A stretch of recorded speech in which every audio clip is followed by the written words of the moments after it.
My husband won full custody of our twin daughters and forbade me from seeing them. You're not fit to be their mother, he said coldly in court. I had no way to protest. 2 years later, one of them was diagnosed with leukemia. The hospital called me. They needed a bone marrow donor. I went immediately. But when the doctor started the test, she suddenly became pensive and asked for a repeat. The second time, the entire medical board was called in. Everyone stared at the results in disbelief. And then the doctor's next words completely devastated him. I'm so grateful you chose to spend this time with me. Your support truly matters. This narrative includes fictionalized elements designed for educational value. Any overlap with actual names or settings is purely accidental. But the wisdom I'm sharing, that's for you. Now I'm curious, where in the world are you? Comment your country or city below. Let's build this community together. The call came at 6:47 a.m. on a Tuesday in late August. I remember the exact time because I'd been awake since 5, staring at blueprints for the Morrison Tower project, trying to lose myself in load-bearing calculations and steel frame specifications, anything to keep my mind off the fact that I hadn't seen my daughters in 2 years. My phone buzzed across the drafting table, an unknown Seattle number glowing on the screen. I almost didn't answer. Seattle was where they lived now. Seattle was where Graham had taken them after the judge ruled that I was unfit, a word that still tasted like ash in my mouth. But something made me pick up. Ms. Hayes. A woman's voice, calm but urgent in that way only doctors manage. This is Dr. Sarah Whitman from Seattle Children's Hospital. I'm calling about your daughter, Sophie. My daughter. 2 words I hadn't been allowed to claim out loud for 732 days. What happened? My voice came out steadier than I felt. Is she hurt? Sophie was admitted to our emergency department early this morning. Her white blood cell count is critically low, 1,200 cells per microliter. Normal range is between 4,500 and 10,000. We're running additional tests, but we suspect acute myeloid leukemia. The blueprints blurred in front of me. Leukemia. My 10-year-old daughter had cancer. I need you to come to Seattle immediately, Dr. Whitman continued. Sophie needs a bone marrow transplant and will need to test you as a potential donor. Time is critical. I'm in Portland, I said, already grabbing my keys. I can be there in 3 hours. Good. Ask for me at the pediatric oncology unit when you arrive. And Ms. Hayes, she paused. I know the custody situation is complicated, but right now Sophie needs her mother. I hung up and stared at the Morrison Tower plans spread across my desk, 6 months of work, a $2.8 million contract that could save my struggling architecture firm. My business partner Marcus had scheduled a presentation for 9 a.m. The clients were flying in from San Francisco. I called Marcus. I need you to cancel the Morrison meeting. What, Isabel, this is our biggest project in 2 years. If we don't present today, my daughter has cancer. I'm going to Seattle. Silence on the other end. Marcus knew about the custody battle. He'd watched me fall apart when Graham took Sophie and Ruby when the judge believed the lies in that fabricated psychiatric report. Go, he said finally. I'll handle Morrison. I grabbed my bag and ran. Interstate 5 North was a blur of gray pavement and green pine trees. I drove 10 miles over the speed limit, hands white-knuckled on the steering wheel, replaying Dr. Whitman's words. Acute myeloid leukemia. Critically low white blood cell count, bone marrow transplant. I hadn't seen Sophie since the last custody hearing. She'd been 8, then small for her age, with Graham's dark eyes and my stubborn chin. The judge had granted him sole custody based on a psychiatric evaluation, claiming I suffered from bipolar disorder, alcohol dependency, and emotional instability that endangered the children. All lies. Dr. Martin Strauss, a psychiatrist, Graham had paid off, had written a report claiming I'd missed appointments, refused drug tests, and exhibited erratic behavior. None of it was true. But Graham was a lawyer, charismatic and convincing, and I was a single mother running a failing business. The judge believed him. The restraining order prohibited me from contacting Sophie or her twin sister Ruby within 500 feet. Graham had moved them to Seattle, changed their school, cut off all communication. I'd sent letters, gifts, birthday cards. They all came back unopened. And now Sophie was dying. Seattle Children's Hospital rose like a fortress of glass and steel against the gray morning sky. I parked in the visitor lot and ran through the automatic doors, following signs to the pediatric oncology unit on the 4th floor. Dr. Sarah Whitman met me at the nurse's station, a tall woman in her mid-40s, with kind eyes and graying blonde hair pulled into a tight bun.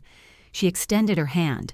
"Ms. Hayes, thank you for coming so quickly." "Where's Sophie?" I asked. "Can I see her?" "In a moment. First, I need to explain the situation." She led me to a small consultation room and closed the door. Sophie was brought in at 3 a.m. by her father. She'd been experiencing extreme fatigue, frequent nosebleeds, and bruising for several weeks. Mr. Pierce thought it was just a virus. By the time he brought her in, her white blood cell count had dropped to dangerously low levels. "Several weeks!" I felt my hands clench into fists. "He waited weeks!" Dr. Whitman's expression remained neutral, but I saw something flicker in her eyes. "I'm not at liberty to comment on Mr. Pierce's decisions. What matters now is Sophie's treatment. She needs a bone marrow transplant. We'll need to test you, Mr. Pierce, and ideally her sister Ruby. Siblings are often the best match." "Graham has sole custody," I said quietly. "I haven't been allowed near the girls in 2 years. There's a restraining order. I'm aware." Dr. Whitman leaned forward. "But this is a medical emergency. You're Sophie's biological mother, and you're a potential donor. The restraining order doesn't supersede her right to life-saving medical care. You have every legal right to be here. Does Graham know you called me?" "Not yet. He left around 6 this morning to get Ruby from his sister's house. He should be back within the hour." Which meant I had less than 60 minutes with my daughter before facing the man who'd stolen 2 years of my life. "Can I see her now?" Dr. Whitman nodded and led me down a hallway lined with cheerful murals of elephants and giraffes, a cruel contrast to the pale, sick children behind each door. She stopped at room 412. "She's awake," Dr. Whitman said softly. "But Ms. Hayes, she may not recognize you immediately. 2 years is a long time for a child." I pushed open the door. Sophie lay in the hospital bed, impossibly small beneath the white sheets. Her hair, my dark brown hair, had been cut short. Her skin was gray, almost translucent, and there were bruises blooming purple along her arms where the IVs had been inserted. She turned her head toward me, and I saw fear flash across her face. "It's okay," I whispered, moving slowly as if approaching a wounded animal. "I'm not going to hurt you." "Who are you?" Her voice was hoarse, weak. My heart broke. "My name is Isabel. I swallowed hard. "I'm here to help you get better." Sophie stared at me for a long moment, her dark eyes searching my face. And then so quietly I almost missed it. She whispered, "Mommy?" I couldn't stop the tears. "Yeah, baby, it's me. Daddy said you left because you didn't want us anymore." I wanted to scream. I wanted to find Graham and make him pay for every lie he'd told, every moment he'd stolen. Instead, I sat down in the chair beside Sophie's bed and took her small, cold hand in mine. "I never left you," I said. "I've been trying to come back every single day." Before Sophie could respond, Dr. Whitman appeared in the doorway. Her expression was urgent. "Ms. Hayes, Mr. Pierce just arrived with Ruby. He's demanding to know why you're here." She paused. "And there's something else. We need to run compatibility tests on all potential donors as soon as possible. That includes Ruby. When can we see her?" Dr. Whitman led me to a conference room down the hall while Graham settled Ruby into Sophie's room. 30 minutes later, I was still sitting there staring at the door, waiting for the confrontation I'd rehearsed 1,000 times in my head. When Graham finally walked in, I barely recognized him. 2 years ago, he'd been lean-polished, the kind of man who wore expensive suits and charmed judges with his practiced smile. Now, at 45, he looked older, gray, streaking his dark hairlines carved deep around his mouth. But his eyes were the same cold, calculating the eyes of a man who saw people as chess pieces. He didn't sit down. He stood at the head of the table, arms crossed, and looked at me like I was something he'd scraped off his shoe. "What the hell are you doing here?" I forced myself to meet his gaze. "Sophie needs a bone marrow transplant. Dr. Whitman called me because I'm a potential donor." "You have a restraining order," Graham said flatly. "You're not supposed to be within 500 feet of my daughters."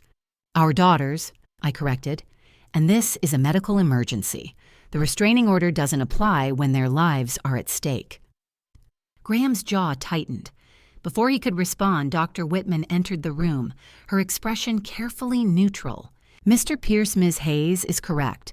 Washington law allows biological parents access to their children in life-threatening medical situations, regardless of custody arrangements. Sophie needs a bone marrow transplant. We need to test all potential donors that includes both of you and, ideally, Ruby." Graham turned to Dr. Whitman. "Fine, test us. But I want something in writing. If I'm a match and I donate, I want full custody of both girls. No shared arrangement. No visitation. Isabel signs away her parental rights permanently." The words hit me like a physical blow. "You can't," I started. "I can," Graham said, his voice smooth as glass. "You want to save Sophie. Those are my terms." Dr. Whitman's expression hardened. "Mr. Pierce, I need to be very clear. What you're describing is medical coercion. If you attempt to use your daughter's life-threatening illness to manipulate custody arrangements, I will report you to Child Protective Services and the Hospital Ethics Board. Do you understand?" "Jantiwanintistim." Graham's smile didn't reach his eyes. "I'm simply stating my willingness to help. If I'm a match, I'll donate. But I expect Isabel to recognize that I'm the stable parent here. I'm not making threats, doctor. I'm protecting my children." I wanted to scream. I wanted to throw the table at him. Instead, I looked at Dr. Whitman and said quietly, "Test me. Test him. Do whatever you need to do. Sophie comes first." An hour later, I was standing outside Sophie's hospital room, watching through the glass partition, as a little girl with my dark hair and Graham's sharp chin sat cross-legged on the bed, talking to her sister, Ruby. I hadn't seen her in 732 days. She'd been 8 when the judge granted Graham custody, small, quiet, always hiding behind her louder, braver twin. Now she was 10, taller, thinner, with shadows under her eyes that no child should have. Dr. Whitman appeared beside me. "Would you like to meet her? Will she want to meet me? There's only one way to find out." I pushed open the door. Sophie looked up and gave me a small, tentative smile. Ruby looked up, her expression uncertain. "Ruby," Sophie said softly. "This is Mom." Ruby stared at me, her face carefully blank. "Dad said you left because you didn't love us." The lie hit me harder than Graham's blackmail. I knelt down so I was at Ruby's eye level, even though she wouldn't look at me. "That's not true," I said, my voice steady despite the tears burning behind my eyes. "I love you more than anything in the world. Your father took you away from me. I've been trying to come back every single day." Ruby's hands were clenched and her lap knuckles white. "Dad said you were sick. He said you couldn't take care of us." "Your father lied," I said, "and I'm not sick. I never was." Ruby finally looked at me, and I saw confusion in her eyes, confusion and a desperate need to understand. She opened her mouth to say something, but a nurse appeared in the doorway. "Dr. Whitman needs you all in the lab," Nurse Melissa Grant said. She was a young woman, maybe 32, with kind eyes and a professional smile. When she glanced at Ruby, I saw her expression shift to concern. She seemed to notice how thin Ruby was, how carefully she held herself. "Come on, girls," Graham said from behind me. I hadn't heard him enter. "Time for the blood tests." Ruby stood up slowly, and I noticed how her movements seemed overly cautious, as though she was used to making herself small. The HLA testing took 20 minutes. Quick blood draws, sterile needles, labels on vials. Graham refused to look at me. Sophie held my hand.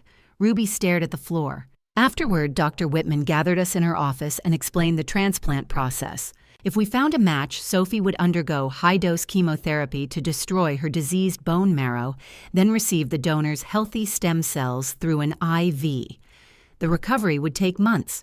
The survival rate, if we found a compatible donor, was 70 to 80%. "When will we know the results?" Graham asked. "We're running a rapid HLA typing protocol due to the urgency," Dr. Whitman said. "Preliminary results should be available within 2 hours. Full confirmation will take 24 to 48 hours, but the preliminary test will tell us if anyone is a potential match." 2 hours felt like 2 years. I sat in the hospital cafeteria staring at a cup of coffee I couldn't drink. My phone buzzed, Marcus texting that the Morrison Tower clients were threatening to pull the contract. I didn't respond. At 5 p.m., Dr. Whitman called us back to her office. Graham arrived with a woman I didn't recognize, mid-30s, blonde, polished. She stood close to Graham, her hand on his arm. "This is Stephanie." Graham said, not bothering with a last name or explanation. Dr. Whitman ignored her and looked at me, then Graham. "I have the preliminary HLA results. Isabel, you're not a match. Graham, you're not a match either." My heart sank. "What about Ruby?" "Ruby is a 50% match with Sophie, consistent with siblings. That's good news." "However," Dr. Whitman paused, glancing at her tablet, "there's something unusual in Ruby's genetic markers. They don't align with the expected pattern based on Graham's HLA profile." Graham frowned. "What does that mean?" "It means I need to run a more comprehensive genetic panel tonight," Dr. Whitman said carefully. "There may be additional factors we need to explore." I saw the flicker of confusion cross Graham's face, quickly replaced by suspicion. He turned to me, his eyes narrowing. "What did you do, Isabel?" "I didn't do anything," I said, but my voice faltered. Because suddenly I was thinking about a night 11 years ago, a fight with Graham, a hotel room, a mistake I'd buried so deep I'd almost convinced myself it never happened. Dr. Whitman stood. "I'll have the full genetic analysis by morning. For now, I suggest you all get some rest. Sophie is stable." Graham left without another word, Stephanie trailing behind him. I stayed.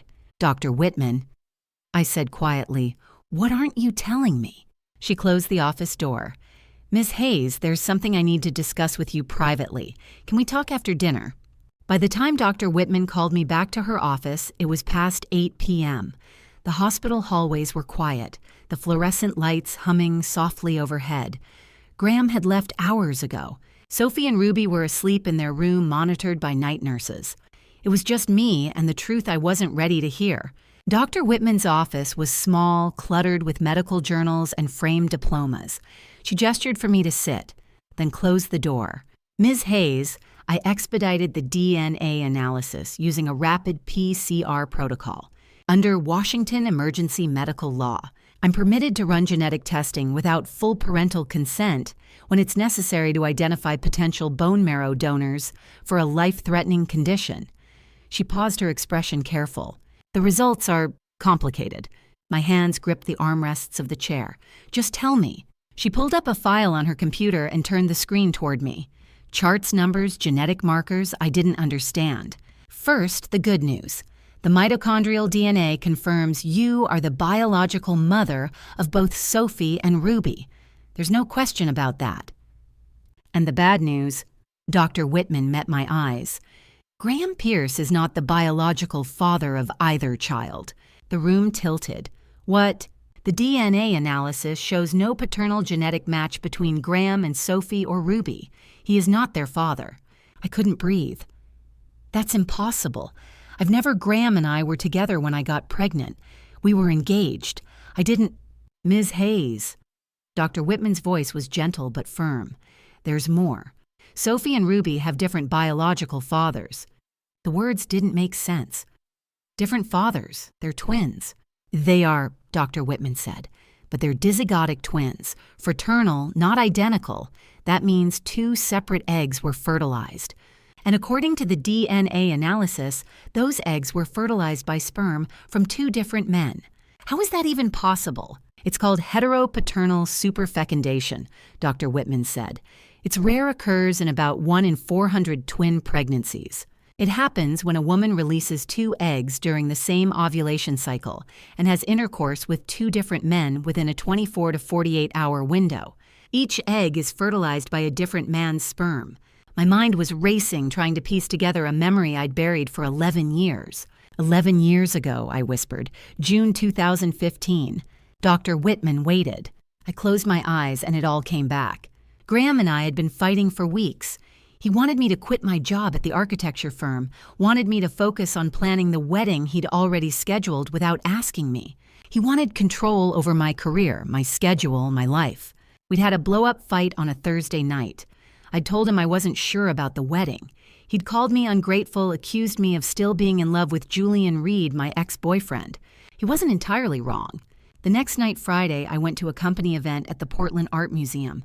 I didn't invite Graham. I needed space. and Julian was there. Julian Reed, my ex-boyfriend.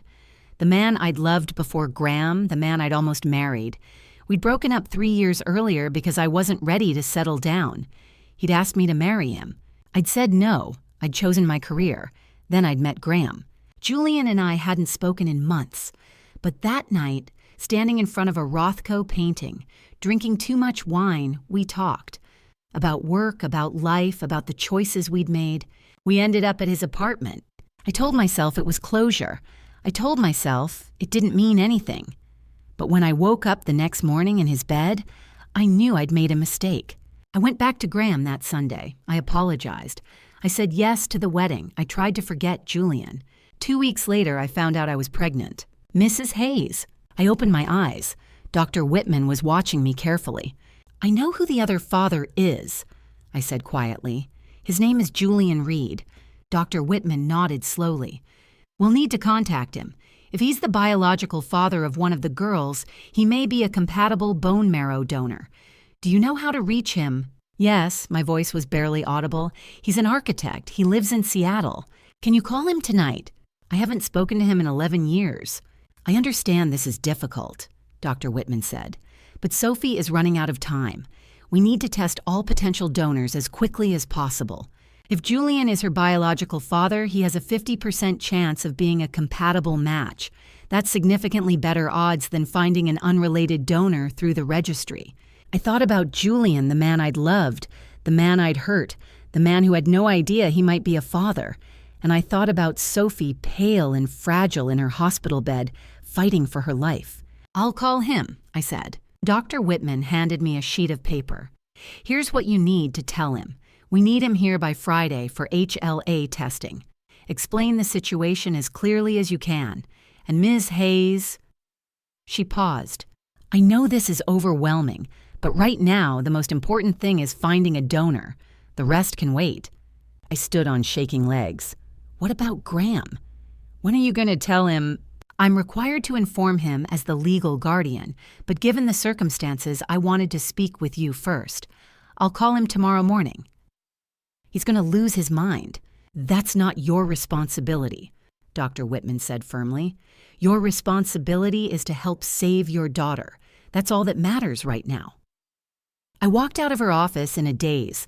The hospital hallways were empty, the only sound the distant beeping of monitors and the hum of ventilation systems. I found a quiet waiting room and pulled out my phone. Julian's number was still saved in my contacts.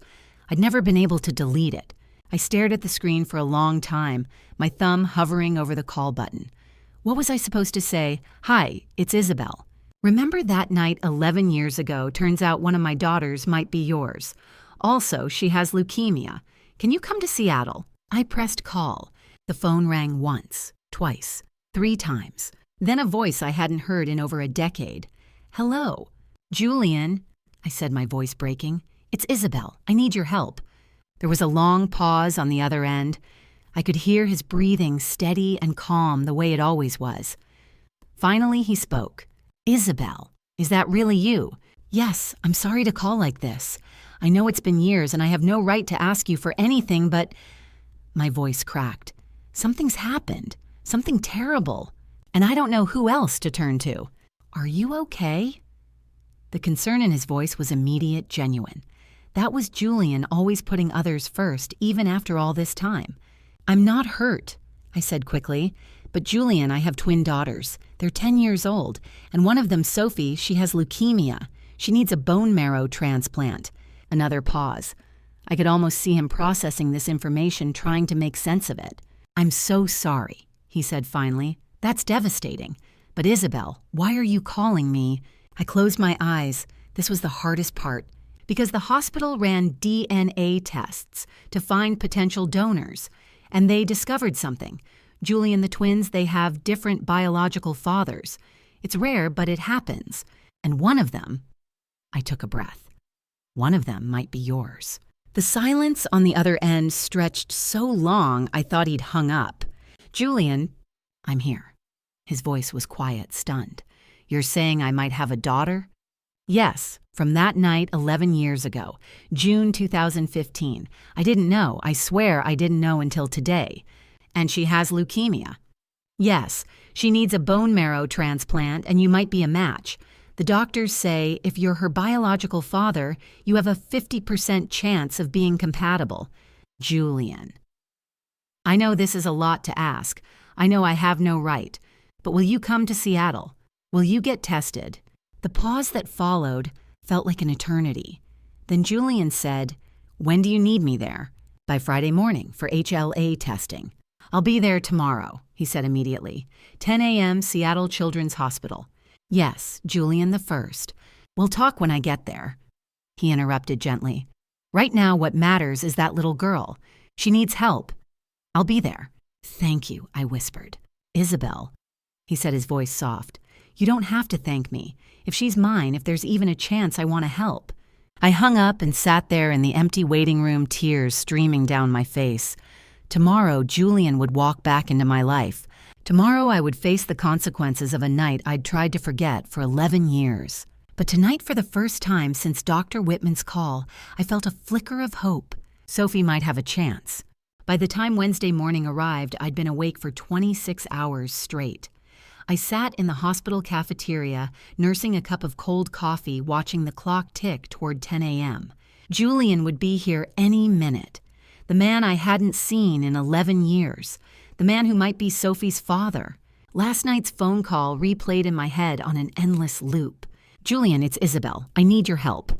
A long pause. Then, "Isabel. I don't even know where to start. I have twin daughters. They're 10.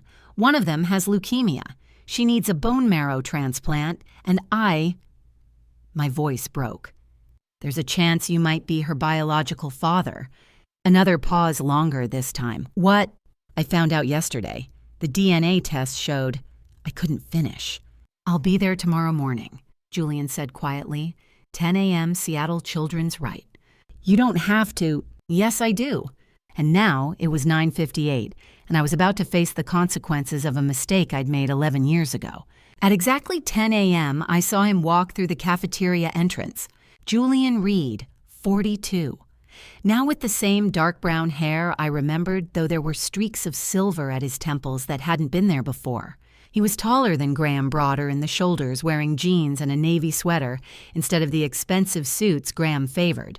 His eyes, hazel warm, found mine across the cafeteria, and for a moment neither of us moved. Then he crossed the room and sat down across from me. "Hi," he said. "Hi." I couldn't think of anything else to say. Julian studied my face. "Are you okay?" That simple question, "Are you okay?" nearly undid me. Graham would have demanded answers. Julian just wanted to know if I was all right. "No," I admitted. "I'm not." He reached across the table and squeezed my hand. "Tell me everything." So I did. I told him about Sophie's diagnosis, about the DNA test, about the revelation that Graham wasn't the father of either of my daughters. I told him about that night 11 years ago, the fight with Graham, the company event, the decision I'd regretted for over a decade. "I thought both girls were Graham's," I said. "I never imagined. I didn't know this was even possible." Julian was quiet for a long time. "Why didn't you tell me you were pregnant?" "Because I thought they were his. I'd gone back to Graham. We got married 2 months later. By the time I found out I was pregnant, we were planning the wedding. I swallowed hard. I thought it was his. And now I know Sophie might be yours, or Ruby might be yours. The DNA test showed they have different biological fathers. I don't know which one is which yet." Julian leaned back in his chair, processing. "So one of them is Graham's, and one of them is mine." "Yes." "And the one who needs the transplant, Sophie, she might be mine. She might be. Or she might be Graham's and Ruby might be yours. We won't know until we do more testing." Julian ran a hand through his hair. He stopped, shook his head. "This is a lot." "I know, and I'm so sorry. I didn't mean for any of this to happen." "Hey." Julian's voice was gentle. "You didn't do anything wrong. You didn't know. And right now, what matters is saving that little girl's life, whether she's mine or not." He met my eyes. "Let's do the test." 2 hours later, Julian was in Dr. Whitman's office, rolling up his sleeve for the HLA blood draw. I stood in the corner watching, feeling like I was outside my own body. Dr. Whitman explained the process. We'll run a rapid HLA typing panel. If you're a match, we can proceed with the transplant within the next week. The results should be ready by this evening. And if I'm not a match, Julian asked, then we continue searching. But statistically, if you're Sophie's biological father, you have a 50% chance of being compatible. That's significantly better than finding an unrelated donor. Julian nodded. Let's do it. The blood draw took 5 minutes. Then it was just waiting. I called Marcus during the afternoon. He told me the Morrison Tower clients had officially pulled the contract, $2.8 million gone. My firm was hemorrhaging money. I should have cared. I couldn't. Graham called around 4 p.m. Who the hell is Julian Reed? He demanded. How do you know that name? I have a friend who works at the hospital. They told me some man showed up claiming to be Sophie's father. What the hell is going on, Isabel? He's a potential bone marrow donor, I said carefully. Bullshit. You brought your lover into my daughter's lives. He's not my lover. He's someone who might be able to save Sophie. That's all that matters. If you think I'm going to let some stranger... I hung up. At 6 p.m., Dr. Whitman called us back to her office. Julian and I sat side by side, not touching, barely breathing. The HLA results are in, Dr. Whitman said.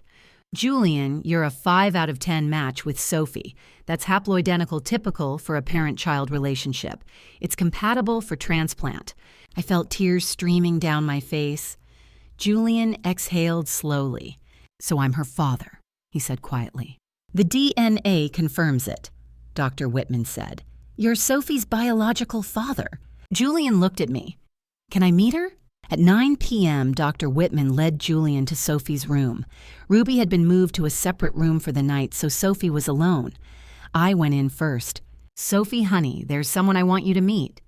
Sophie looked up from her book. She was pale thin, but her eyes were alert. Who? His name is Julian. I hesitated. He's going to help you get better. Julian stepped into the room, and I saw his face change the moment he looked at Sophie. Recognition. Not of a stranger, but of himself. She had inherited so much from him, those expressive eyes, the shape of her nose, her gentle smile. Hi, Sophie, Julian said softly. I'm Julian. Sophie studied him carefully. Are you my real dad? Julian glanced at me uncertain. I nodded. Yeah, Julian said, his voice thick. I am. Sophie was quiet for a moment. Then, are you going to give me your bone marrow? If you'll let me. Will it hurt? For me a little. For you. Julian sat down in the chair beside her bed. They'll put you to sleep first. You won't feel anything, and when you wake up, you'll start getting better. Okay, Sophie said, then so quietly I almost missed it. Thank you. Julian reached out and took her small hand in his. You're welcome, sweetheart. I left them there talking softly and found Dr. Whitman in the hallway. Julian is a match, I said. We can do the transplant. Yes, Dr. Whitman said. But there's something else we need to discuss. Her expression was serious. I also evaluated Ruby's health for potential donation. Siblings are often better matches than parents. But Isabel, she paused. There's a problem, a serious one. Thursday morning came too fast. I'd barely slept. Images of Julian holding Sophie's hand kept replaying in my mind. At 8 o'clock, I was back at the hospital when Dr. Whitman pulled me into a small consultation room. Her expression was grave. Isabel, we need to talk about Ruby, she said, motioning for me to sit. My heart sank. We ran the standard pre-donation health screening on Ruby yesterday, and I'm afraid she's not eligible to be a donor. I stared at her, the words not registering at first. What do you mean? You said she was a 50% match. Genetically, yes, but physically, Ruby is not strong enough to undergo bone marrow extraction. Dr. Whitman opened a tablet and turned it toward me. Her BMI is 15.2. For a child her age, we require at least 16.5 to ensure safe anesthesia and recovery. Her hemoglobin is 9.8 grams per deciliter, well below the 12 we need. And she weighs only 27 kilograms. Our minimum for pediatric donors is 32. The numbers felt like punches. But she's only 10 years old. Exactly. Most 10-year-olds weigh more than Ruby does. Isabel, these numbers indicate severe malnourishment. Dr. Whitman's voice softened. Ruby's heart rate has been irregularly elevated during her stay here. We've documented signs of chronic stress. I need to ask you, has Ruby been under Graham's care exclusively for the past 2 years? I nodded slowly, the realization hitting me like ice water. Graham wouldn't let me see them. He won custody in 2023. The court said I was unstable. Dr. Whitman's jaw tightened. I see. She paused. We've also observed behavioral signs consistent with prolonged psychological stress, withdrawal anxiety when certain topics are mentioned, difficulty trusting adults. These patterns, combined with her physical condition, raise serious concerns about her home environment. I felt rage and sorrow collide in my chest. Graham had starved my daughter. He'd isolated her, and I hadn't been there to protect her. Dr. Whitman spoke again. Isabel, given Ruby's condition, we cannot and will not allow her to donate bone marrow. It would be medically dangerous and ethically irresponsible. But Julian Reed, he's healthy willing, and his haploidentical match is sufficient. We'll proceed with him as Sophie's donor. I swallowed hard. So Julian is our only option. Yes, and honestly, it's a good option. Half-match transplants have improved significantly in recent years, especially with newer immunosuppressive protocols. We're hopeful. At 2 o'clock, I met with Julian in the cafeteria. He looked exhausted but resolute. Isabel, Dr. Whitman told me about Ruby. I'm so sorry. I couldn't speak, I just nodded. He reached across the table and took my hand. I'll do this. I'll donate. Sophie is my daughter, and I'm not going to let her down. By 4 o'clock, Julian had signed the consent forms. Doctor. Whitman scheduled the bone marrow harvest for the following Tuesday, giving Julian's body a few more days to prepare and giving the medical team time to coordinate Sophie's conditioning regimen. At 5 o'clock, I went to Sophie's room. She was awake, her face pale, but her eyes bright. Julian was sitting beside her bed, reading her a story. When I walked in, Sophie looked up. Mom, Julian says he's going to give me his bone marrow.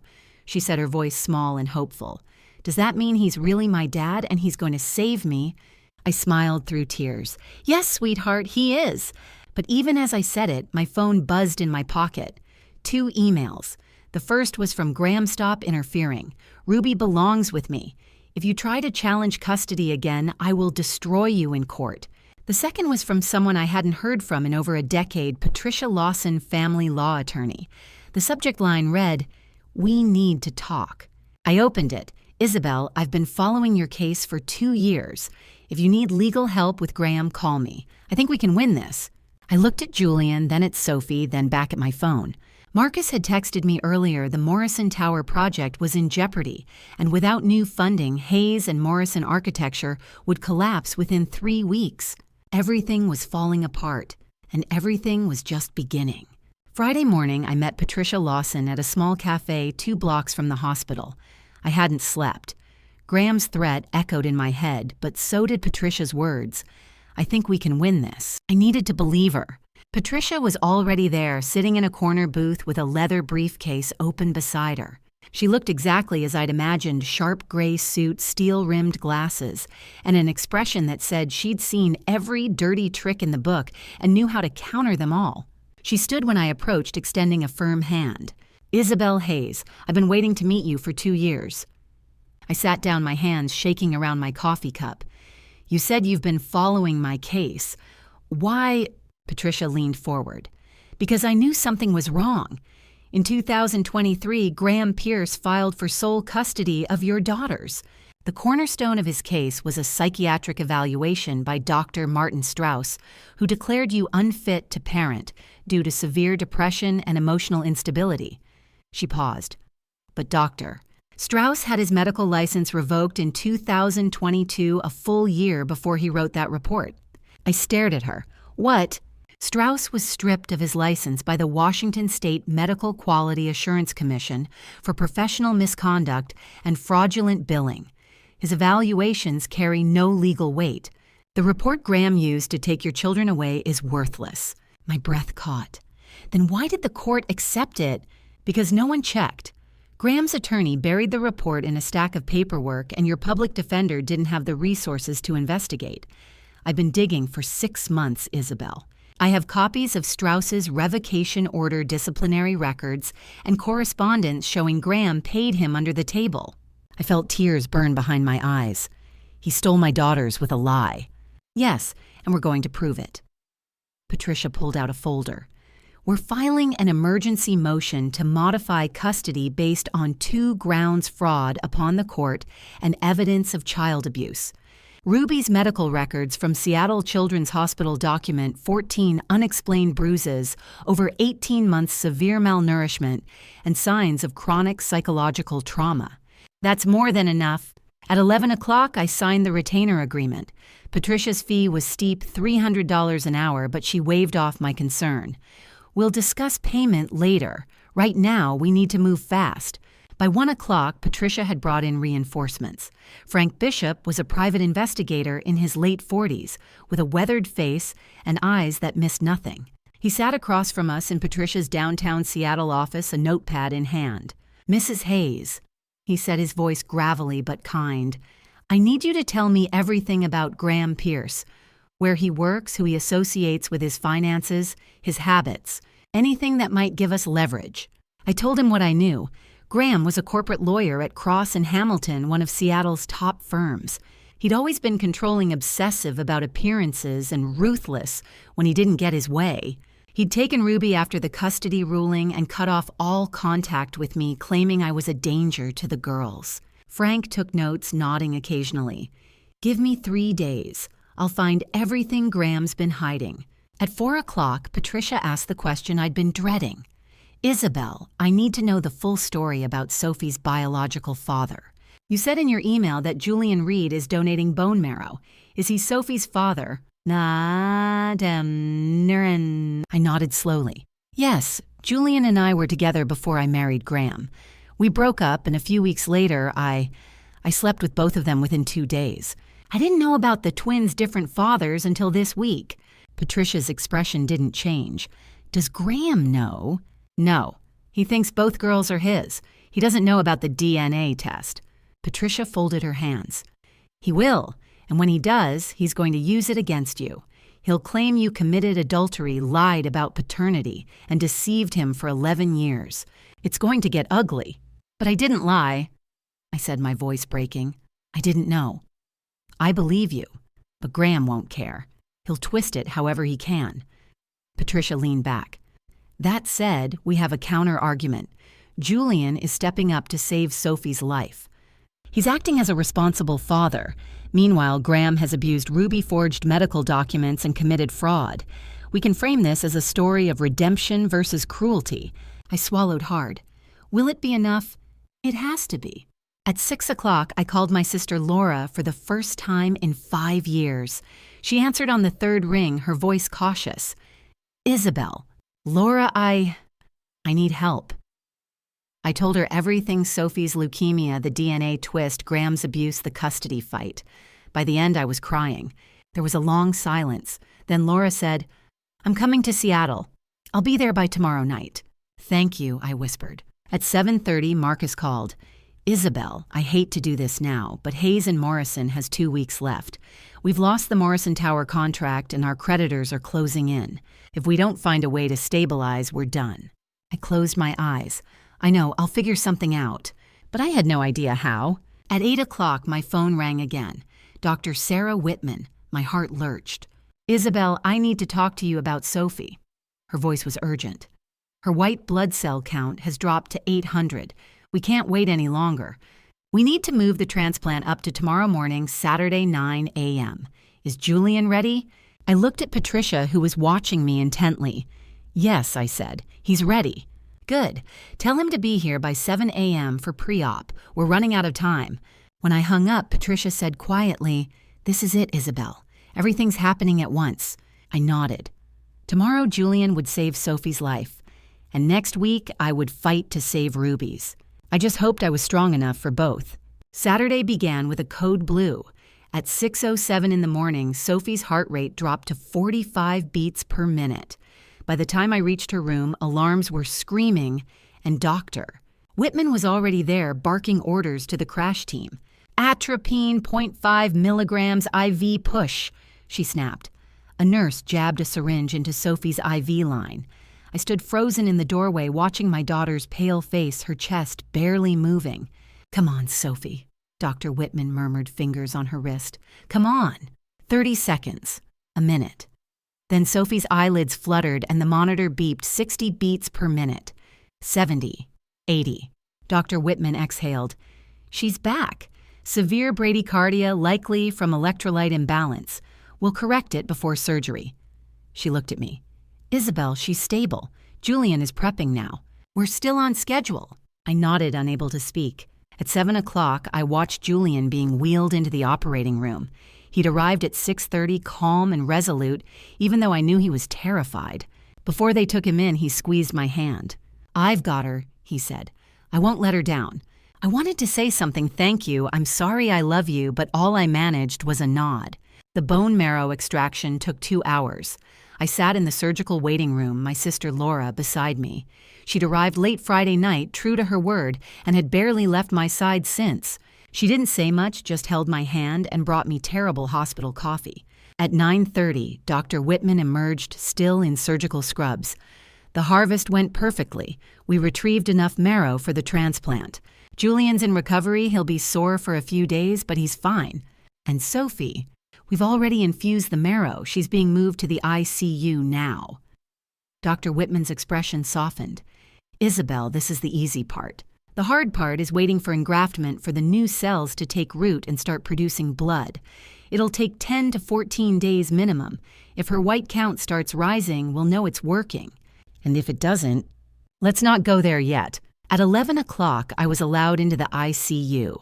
Sophie lay in a narrow bed, tubes running from her arms, a ventilator mask over her face. Her skin looked translucent, her hair reduced to wisps. But her heart monitor beeped steadily, and her chest rose and fell. I sat beside her and whispered, "You're going to be okay, sweetheart. Julian gave you his strength. Now you just have to hold on." At 2 o'clock, Nurse Melissa came to check on Ruby, who'd been staying in a nearby room. Ruby had been quiet all morning, watching the hospital staff come and go with wary eyes. Melissa drew a routine blood panel standard procedure for all children under hospital observation. An hour later, Dr. Whitman called me into her office. "Isabel, we've completed Ruby's blood typing as part of the standard donor screening protocol. The results have raised some questions about biological parentage that we need to clarify through additional DNA testing." I sat down slowly. "What kind of questions?" "The blood type results are inconsistent with Julian Reed being Ruby's biological father. We'll need to run a comprehensive paternity panel to determine Ruby's biological parentage definitively." My mind spun trying to piece together what this meant. At 4 o'clock, Dr. Whitman pulled me into a private consultation room. Dr. Robert Kramer, the hospital's lead geneticist, was with her. He was a tall man in his mid-40s with graying temples and a gentle voice. "Isabel, we need to talk about Ruby," Dr. Whitman said. "The blood type discrepancy prompted us to run an expedited DNA comparison using samples we already have on file, yours, Julian's, and Ruby's." Dr. Kramer opened a tablet. "The results are definitive. Ruby shares 50% of her DNA with you, confirming you as her biological mother. But she shares 0 paternal DNA markers with Julian Reed. Julian is not Ruby's father." I felt tears sting my eyes. "Then who is?" Dr. Whitman hesitated. "We compared Ruby's profile against Graham Pierce's DNA, which we obtained from the custody case records 2 years ago." She paused. "Ruby is a 99.97% match to Graham. She is his biological daughter." The room went silent. I stared at the tablet screen, at the columns of numbers and genetic markers that spelled out a truth I didn't want to believe. Ruby was Graham's, Sophie was Julian's. The twins I'd carried for 9 months had been fathered by 2 different men, within the same ovulation cycle. Heteropaternal superfecundation, a 1 in 400 phenomenon. And Graham had raised Ruby for 2 years knowing she was his. Had he known all along, or had he only suspected? "Isabel." Dr. Whitman's voice was soft. "Are you all right?" I shook my head. "No, I'm not." At 6 o'clock, I went to Ruby's room. She was sitting on the bed coloring in a hospital activity book. When she saw me, she looked up with those wide, anxious eyes. "Hi, Mom." I sat beside her and held her hand gently. "Ruby, sweetheart, the doctors need to run some more tests to make sure everyone understands your medical history correctly. It's nothing scary, just making sure all the records are accurate." She nodded slowly, trusting me in a way that made my heart ache. Later, Dr. Whitman confirmed what the blood work had suggested. Ruby's biological father was Graham Pierce, not Julian Reed. The twins I'd carried, Sophie and Ruby, had been conceived through heteropaternal superfecundation, each with a different biological father. Graham had a biological claim to Ruby, and I knew he would use it as a weapon. At 8 o'clock, Dr. Whitman found me in the hallway. "Isabel, I've documented everything. Ruby's blood typed the DNA results and the medical findings from her time here. If you're going to fight for custody, this documentation will be important." I nodded numbly. "Thank you." Dr. Whitman squeezed my shoulder. "Your daughter Sophie is stable. Julian did his part. Now you need to do yours. Fight for both of them." I looked through the window at Ruby, small and quiet, clutching her coloring book. I will, I thought, even if it kills me. Before I reveal the shocking truth about Ruby and Sophie's biological fathers, a truth that will change everything I need to know, you're still here with me. Please comment 10 if you're watching. Your support means the world to me. And please note the following story includes some fictionalized elements created for educational purposes. If you'd prefer not to continue, feel free to pause here and choose content that suits you better. Sunday morning, I stood beside Sophie's hospital bed watching her breathe through the ventilator, while my mind spun with a truth I could barely comprehend. Ruby was Graham's daughter. Sophie was Julian's, and I was the only thread holding them together. At 9 o'clock, Dr. Whitman found me in the hallway. Her expression was gentle but serious, the kind of look that said she knew I was drowning and needed someone to throw me a lifeline. "Isabel, I know yesterday was overwhelming. I want to make sure you understand what happened biologically. Can we talk?" I nodded, though I wasn't sure I wanted to hear it again. We walked to a small consultation room away from the noise of the ICU, away from the beeping monitors and fluorescent lights. "Doctor." Whitman closed the door and sat across from me. Dr. Whitman reviewed the rare genetic phenomenon we discussed the previous day. "I know this is overwhelming, but understanding the biology helps explain what happened and why both girls are equally your daughters despite having different fathers."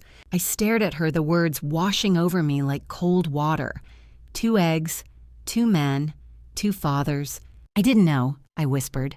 "I swear I didn't know." "I believe you," Dr. Whitman said firmly. "Most women wouldn't. The twins developed normally, shared your womb for 9 months, and were born together. Genetically, they're half-siblings.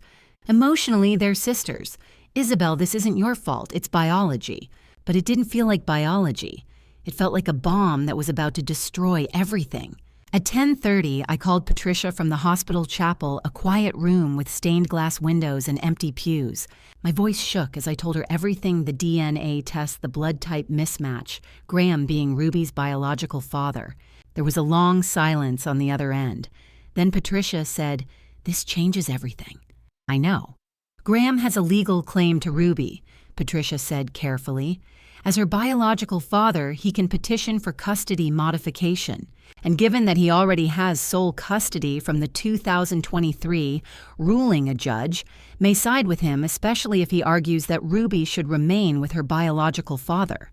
But he's been hurting her." I said, my voice rising.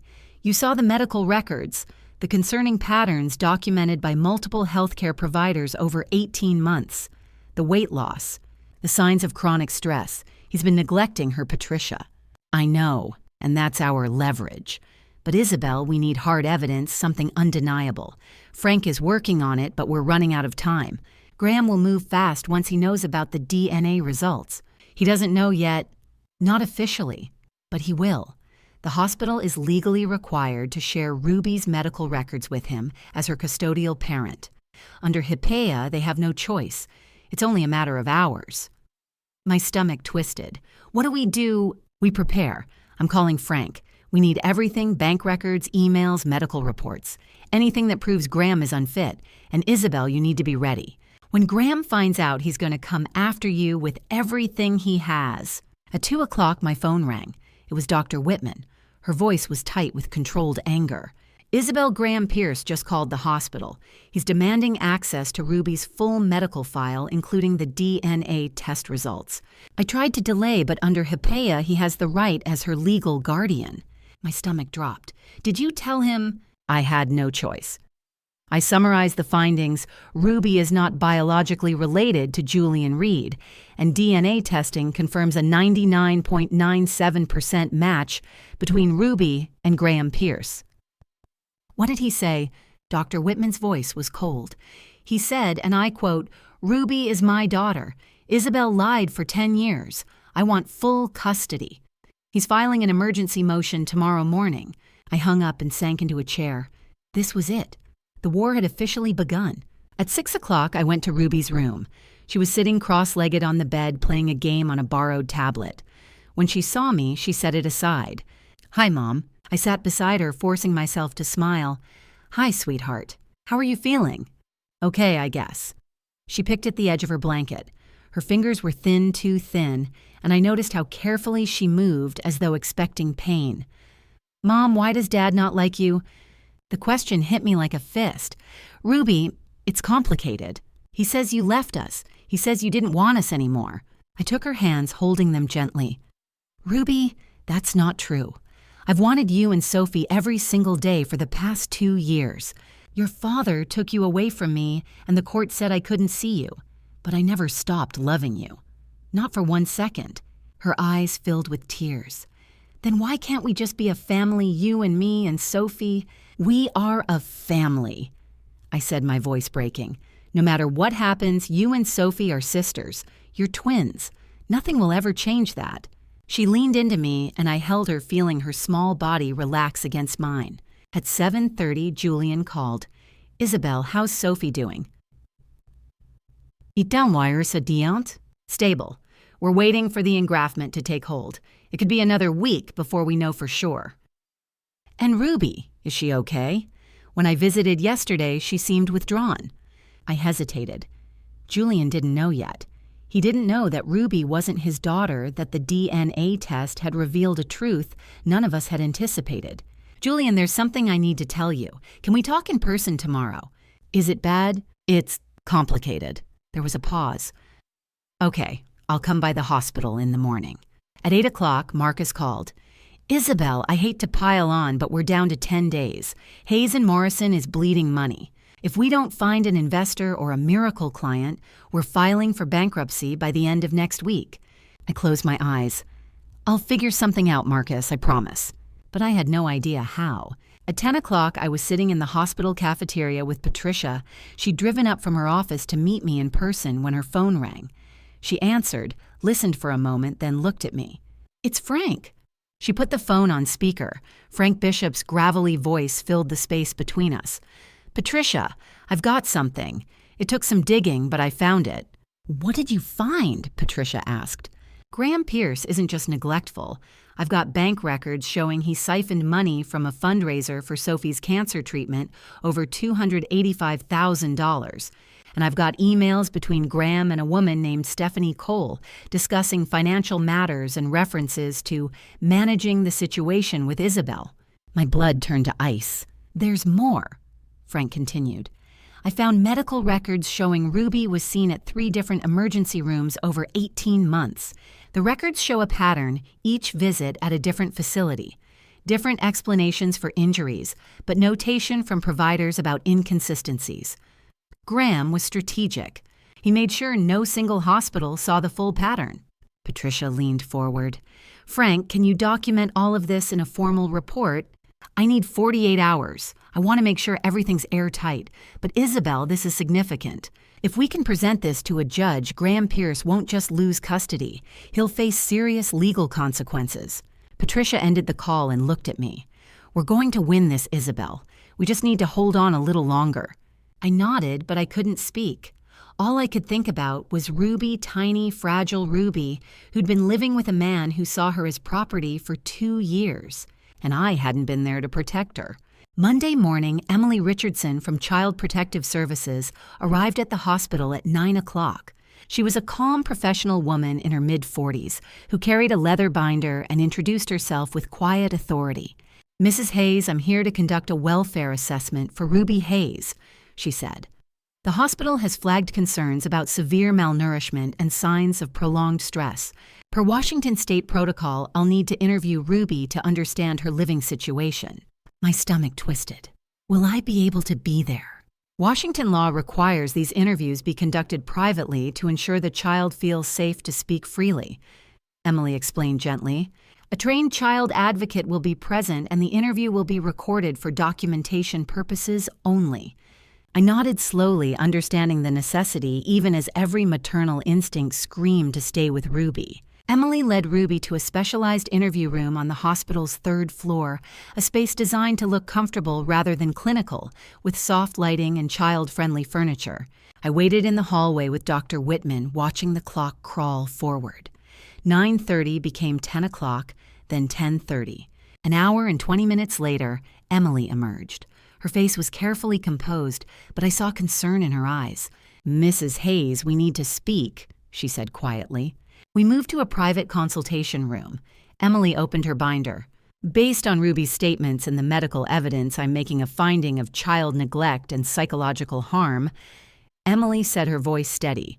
"Ruby described living in a household where she was systematically denied access to her mother, told repeatedly that you had abandoned her because she was bad, and subjected to extreme food restrictions that resulted in her current malnourished state." I felt tears burning behind my eyes. "What did he do to her?" Ruby described a highly controlled environment. Meals were restricted, often just one small meal per day. She was told she needed to earn food by being good, which meant not mentioning you, not asking to see you, and not crying. She was isolated from extended family and monitored constantly. This constitutes psychological abuse and severe neglect. My hands shook. What happens now? "I'm filing an emergency report with King County Family Court today. The report will document the medical findings, severe malnourishment signs of chronic stress, developmental delays consistent with prolonged nutritional deprivation, as well as Ruby's statements about the household environment. I'm recommending immediate removal from Mr. Pierce's custody and emergency placement with you." At noon, Emily interviewed Sophie separately. Sophie's interview was shorter, about 30 minutes, but Emily's expression when she emerged told me the story was consistent. Sophie corroborated Ruby's account, Emily said carefully. She described watching Ruby struggle, being powerless to help, and being threatened with the same treatment if she misbehaved. This is a pattern of psychological manipulation and neglect affecting both children. At 2 o'clock, Dr. Whitman provided Emily with Ruby's complete medical file. "The medical evidence is clear," Dr. Whitman told Emily. "Ruby's weight is in the 5th percentile for her age. Her bone density scan shows signs of chronic malnutrition. Her vitamin D and iron levels are critically low. This didn't happen overnight. This is the result of prolonged systematic food deprivation." Emily made careful notes. Why wasn't this identified sooner? Dr. Whitman's expression was pained. Ruby had a pediatrician in Seattle who saw her twice over 18 months. Each time the doctor noted low weight, but missed her. Pierce claimed Ruby was a picky eater. Without evidence of acute harm and given Mr. Pierce's status as a respected attorney with sole custody, the concerns weren't escalated. Emily closed her binder. "Mrs. Hayes, I've documented everything according to Washington state protocols. The specific details of Ruby's statements are confidential, but what I can tell you is that the evidence meets the legal standard for emergency protective intervention based on severe neglect and psychological abuse." At 4 o'clock, Emily submitted her report to the King County Family Court. That evening, I sat with Ruby in her hospital room. She looked small and tired. "Mom," she said quietly.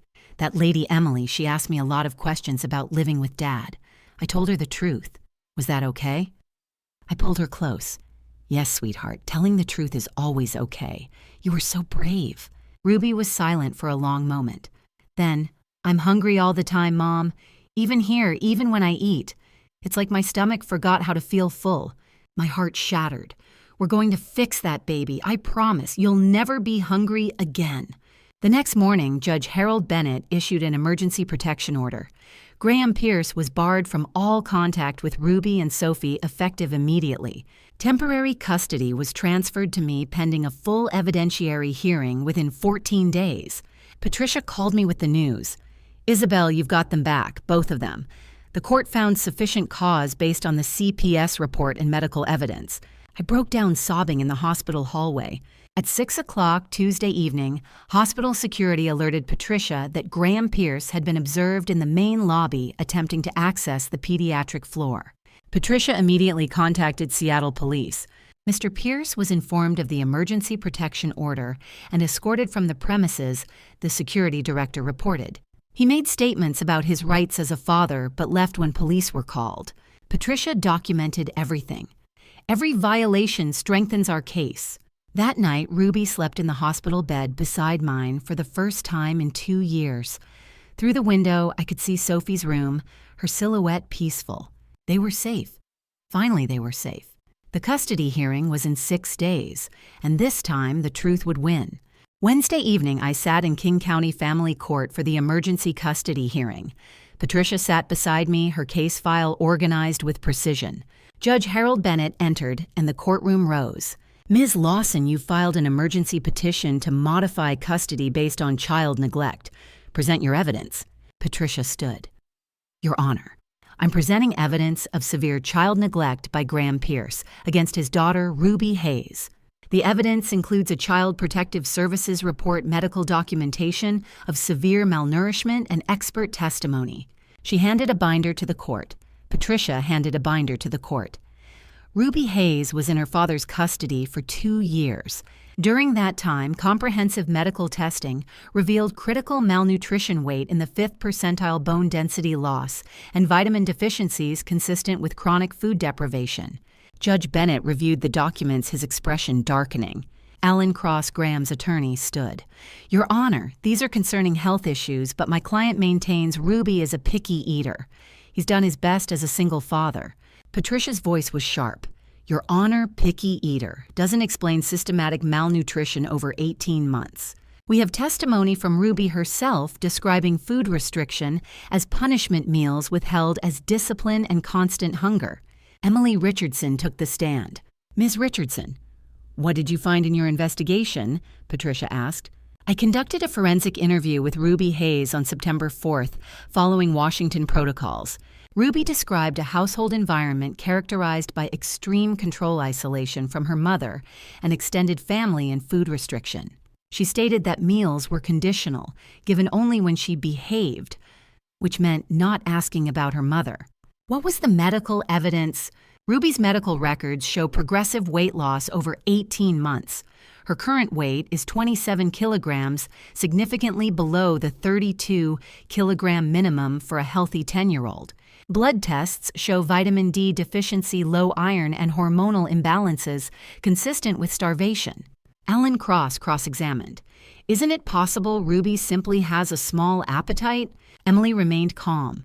"Children with small appetites don't develop bone density loss or hormonal disruption. These are markers of chronic caloric restriction, not natural body type." Next, Dr. Whitman testified. "Dr. Whitman, in your medical opinion, what caused Ruby's condition? Prolonged food deprivation. Ruby's body shows classic signs of malnutrition, not from poverty or food insecurity, but from deliberate restriction. This is medical neglect." Then Dr. Rebecca Lane, a trauma therapist, took the stand. "I evaluated Ruby Hayes last week. She exhibits symptoms of complex trauma hypervigilance, fear of authority figures, difficulty trusting adults. She also displays food hoarding behavior, which is common in children who have experienced food deprivation." What about parental alienation? Ruby believed her mother abandoned her because she was bad. This belief was reinforced daily by her father. That's textbook parental alienation, a recognized form of psychological abuse. At 1 o'clock, Frank Bishop presented the financial evidence, $285,000, embezzled from Sophie's cancer fund. Your Honor, while Ruby was being systematically starved, Graham Pierce was embezzling from Sophie's cancer fund. This demonstrates a pattern of exploitation toward both children. This shows a pattern of neglect and exploitation. Judge Bennett removed his glasses. Mr. Cross, I've reviewed the medical records, the CPS report, and heard expert testimony. This isn't about a picky eater. This is systematic neglect. He turned to Patricia. I'm granting your emergency petition. Effective immediately, Isabel Hayes is awarded temporary custody of both children. Graham Pierce is barred from contact pending a full hearing. I sobbed with relief. Patricia squeezed my hand. At noon the next day, Detective Daniel Ford arrived. Mrs. Hayes, I'm investigating allegations of child endangerment. We're reviewing Ruby's medical records and coordinating with CPS. He interviewed Graham later that afternoon. Hospital staff reported Graham became defensive, claiming he did nothing wrong. At 8:30 that evening, as we left the courthouse, 2 officers approached Graham. Graham Pierce, you're under arrest for child endangerment and violation of a protection order. Graham's face went white.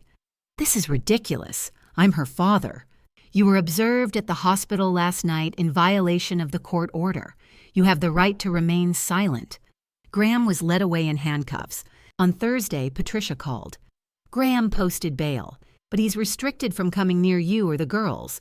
That evening, my mother, Catherine, called. I hadn't spoken to her in 11 years. Isabel, I saw the news. I'm so sorry. I should have believed you. I can't talk about this now, Mom. I understand, but I'm here if you need me. At 10 o'clock, Ruby woke from a nightmare. He's going to take me back, Mom. I held her tight. No, sweetheart, the judge said you're staying with me. I promise. As I held her, my phone buzzed. Frank's email. Financial evidence is court ready. Graham embezzled $285,000. We're going to bury him. Tomorrow we would begin building the case that would end Graham's control forever. Friday morning, Graham's attorney filed an emergency petition. Patricia called me at 9:15, her voice tight with tension. Isabel, he's fighting back, and he's using Ruby's DNA to do it. I was at the hospital, sitting beside Sophie's bed, watching her sleep. Her white blood cell count had risen to 1,200, a good sign, Dr. Whitman said. But now, with Patricia's words ringing in my ears, I couldn't feel relief. What do you mean? Alan Cross filed a petition this morning. Graham is requesting custody of Ruby based on biological paternity. He's attached the DNA test results, 99.97% match. His argument is simple. Ruby is his daughter, and the court cannot strip him of his constitutional parental rights. My stomach twisted. Can he do that after everything he's done? Washington state law prioritizes biological parents. If Graham can prove he's Ruby's father and he has a strong legal standing, we have to counter with evidence that he's unfit. The hearing is scheduled for Tuesday. Tuesday, that's 4 days away. I know. We need to move fast. At 2 o'clock, I met with Patricia and Frank Bishop in a small conference room at Patricia's downtown Seattle office. Frank spread documents across the table, bank statements, wire transfers, emails, and invoices. Isabel, we've built a strong case, Patricia said. But I need you to understand the stakes. Washington law gives biological parents significant rights. Graham's attorney will argue that despite the allegations of neglect, Graham has a constitutional right to his daughter. Our job is to prove he's not just a bad father, he's a criminal. Frank tapped a folder. That's where I come in. I've spent the past week tracing Graham's financial records. What I found is damning. He opened the folder and pulled out a chart. 2 years ago, Graham created a fundraiser called Sophie's Cancer Fund. He used social media, church networks, and his law firm's connections to raise money for Sophie's treatment at Seattle Children's Hospital. I nodded. I'd heard about the fundraiser from mutual friends, but Graham had never told me about it directly. The campaign raised $475,000. Frank continued. 1,247 people donated. The average donation was $380. Some people gave $50. Some gave $5,000. They believed they were saving Sophie's life. Tears burned my eyes. How much actually went to the hospital? Frank's expression darkened. $190,000. I stared at him. That's only 40%. Exactly. The remaining $285,000 disappeared. Frank pulled out bank statements. Graham signed the authorization form 6 weeks before Sophie's diagnosis. He set up a separate account ostensibly to manage the fundraiser, but he used it to siphon money. Patricia leaned forward. Isabel, this is embezzlement. Theft in the first degree. If we can prove this in court, Graham won't just lose custody, he'll go to prison. Can you prove it? I asked. Frank nodded. I've traced the money. Here's what Graham did. He pointed to a series of wire transfers. $95,000 was transferred to an offshore account in the Cayman Islands. Graham used a shell company, Pierce Holdings, LLC, to move the money. The company has no employees, no office, and no legitimate business activity. It's a front. What about the rest? Frank pulled out a stack of invoices. $125,000 was paid to a company called Northwest Specialty Medical Consulting. The invoices claim the payments were for specialist consultations, advanced diagnostic services, and treatment planning. But here's the problem the doctor listed on the invoices, Doctor. Leonard Klein doesn't exist. I checked the Washington State Medical Board, the American Medical Association, and every hospital database. There's no record of a doctor. Leonard Klein with those credentials. My hands shook. He made it all up. Yes, and there's more. $65,000 was paid to Pierce Holdings, LLC, as administrative fees. Graham paid himself to manage a fundraiser he created to steal money from people trying to save his daughter's life. I felt sick. How could he do this? These people trusted him. Patricia's voice was quiet but firm. Because he's a narcissist, Isabel. He doesn't see other people as real. He sees them as tools. On Saturday morning, Frank called with another discovery. Isabel, I found something else. Graham opened a bank account in Ruby's name 2 years ago, right after he won custody. The account has $85,000 in it. I blinked. What? Ruby's 10 years old. She doesn't have a bank account. She does now. Graham used her social security number to open it. My guess, he's using Ruby's identity to hide embezzled money. If the account is in her name, it's harder to trace back to him. I thought of Ruby asking me that morning. Dad showed me a bank account with my name on it. Is that real, Mom? I told her we'd talk about it later. Now I understood. Graham had used his own daughter's identity to launder stolen money. At 4 o'clock, Patricia, Frank, and I sat down to finalize our strategy. Here's what we're presenting to the judge on Tuesday, Patricia said. First, the evidence of neglect, Ruby's medical records, the CPS report expert testimony about the children's psychological state. Second, the financial fraud. Graham embezzled $285,000 meant for Sophie's cancer treatment. Third, the fake invoices proving he created fraudulent documents. Fourth, the offshore accounts and the account in Ruby's name proving he's using his daughter's identity for money laundering. Will it be enough? I asked. It has to be. We're not just arguing that Graham is unfit. We're arguing that he's a criminal who poses an active danger to his children. Frank added, I'll testify as a financial forensics expert. I've documented everything: bank records, wire transfers, emails between Graham and the shell company. The evidence is airtight. Patricia looked at me. Isabel, I need you to be ready. Graham's attorney will attack you. He'll say you're vindictive, that you're manipulating Ruby, that you're unstable. Can you handle that? I thought of Ruby asking me if we could be a family. I thought of Sophie fighting for her life while her father stole money meant to save her. I thought of the 1,247 people who donated believing they were helping a sick child. I can handle it, I said. That evening, Marcus called. Isabel, I've got good news. A developer in Portland wants to hire us for a mixed-use project worth $1.2 million. They want you to present the pitch by video next week. Can you do it? I closed my eyes. My life was falling apart, but somehow I was still standing. I'll do it. At 8 o'clock, I went to Ruby's hospital room. She was coloring a picture of a house with flowers. Mom, is it true? She asked quietly. Dad told me he put money in a bank account for me. He said he was saving it for college. I sat beside her. Ruby, your dad did some things that weren't right. We're going to talk to a judge next week, and we're going to make sure you're safe. Ruby looked up at me with those wide, frightened eyes. Are you going to lose me? I pulled her into my arms. No, sweetheart, I'm never going to lose you. I promise. But as I held her, I couldn't stop thinking about Tuesday. 4 days until the hearing. 4 days to prove that Graham Pierce wasn't just a bad father, he was a danger to his own children. For 2 years, I'd believed the narrative Graham had constructed that I was unstable, unfit, the source of our family's problems. But the evidence now painted a starkly different picture. The falsified psychiatric report, the pattern of concerning incidents documented by medical professionals, the financial fraud, it all pointed to a truth I'd been prevented from seeing. Graham wasn't protecting our daughters. He was using them as pawns in a game only he understood. And on Tuesday, the world would finally see him for what he really was. Sunday morning, Frank Bishop spread the financial documents across Patricia's conference table. Each page was another nail in Graham's coffin. "Isabel, this is everything," Frank said. $475,000 raised. $190,000 actually went to Seattle Children's Hospital.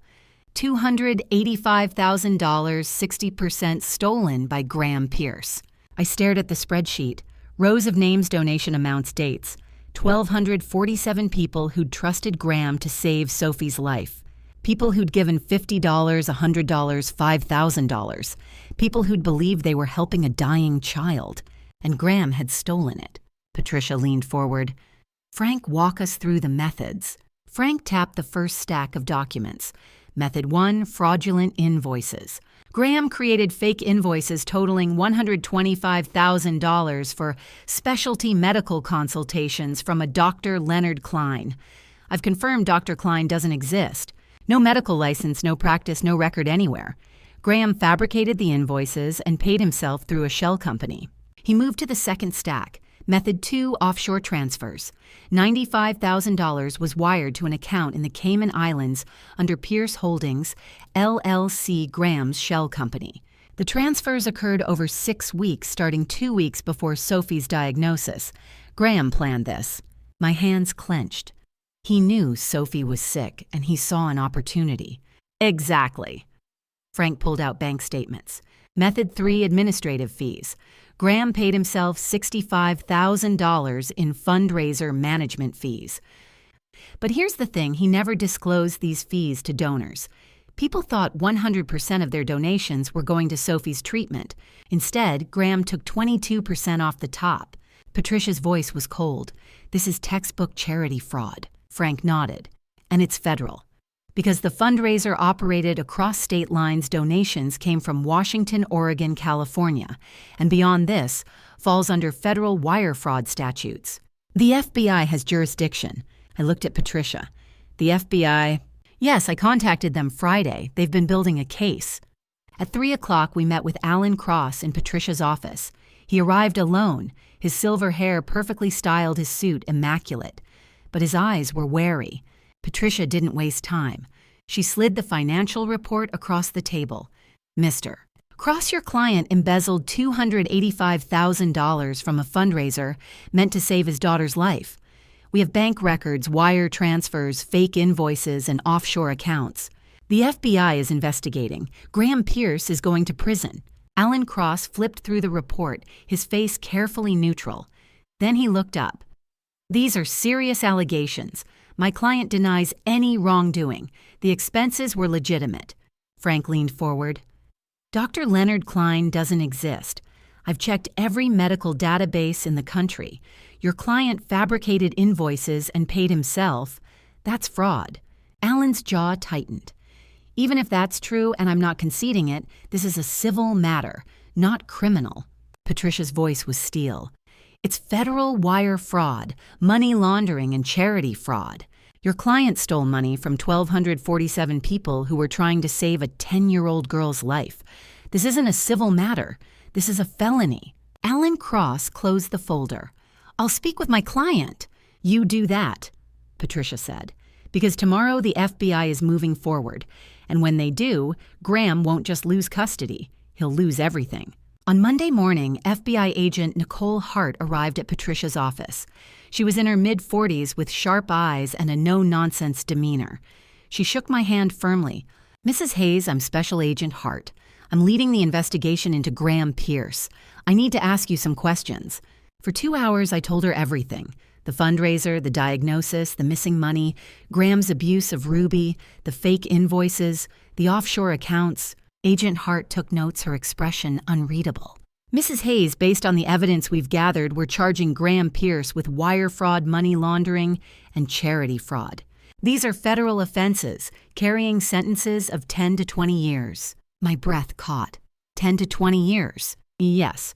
We're also seizing his assets, the offshore accounts, the shell company accounts, and any property purchased with the stolen funds. His passport has been flagged. He's not leaving the country. What about the custody case? I asked. We have a hearing tomorrow. Agent Hart's expression softened slightly. I can't speak to the custody case, but I can tell you this: a man who steals from his own child's cancer fund isn't fit to be a parent. That afternoon, the news broke. A local Seattle TV station ran the story: Seattle father accused of stealing daughter's cancer fund. Within hours, it was everywhere. Social media exploded. People who donated to Sophie's cancer fund shared the article, their comments filled with rage and betrayal. Strangers left angry messages on Graham's old social media profiles. Some people even sent threats. By evening, Cross and Hamilton law firm released a statement. Graham Pierce has been placed on indefinite leave pending the outcome of the federal investigation. Cross and Hamilton does not condone criminal conduct. Graham had lost his job, his reputation. His freedom was next. At 6 o'clock, I was sitting with Sophie in her hospital room when she looked up at the TV. A news anchor was talking, and behind her a photo of Graham appeared on the screen. Sophie's face went pale. Mom, is that about Dad? I reached for the remote, but Sophie stopped me. Don't turn it off, I want to know. The anchor's voice was clear. Graham Pierce, a Seattle attorney, is accused of embezzling nearly $300,000 from a fundraiser he created for his daughter's leukemia treatment. The FBI has opened a federal investigation. Sophie's eyes filled with tears. Dad stole my money. I pulled her into my arms. Sweetheart, I'm so sorry. Why would he do that? Her voice broke. Didn't he love me? I held her tight, my own tears falling. I don't know, baby. I don't know. That night, my phone rang. It was my mother, Catherine. Her voice was shaking. Isabel the First? I saw the news. I can't believe it. I thought Graham was a good man. I told you to marry him. Her voice cracked. I was so wrong. I closed my eyes. Mom, I can't talk about this right now. I know. I'm sorry for everything. I hung up. I wasn't ready to forgive, but maybe someday I would be. At 10 o'clock, Patricia called. Isabel, we have a problem. Alan Cross just sent me a letter. What kind of letter? Patricia's voice was tight. He's threatening to disclose your affair with Julian. He's calling it adultery and paternity fraud. He says, unless we withdraw the embezzlement charges, he'll present evidence in court that you deceived Graham about Sophie's paternity for 11 years. My stomach dropped. Can he do that? Technically, yes, but Isabel, you didn't know. You didn't deceive anyone intentionally. We can fight this. But what if the judge believes him? What if they think I'm a liar? Patricia was silent for a moment. Then she said, tomorrow we're going to walk into that courtroom and tell the truth. All of it.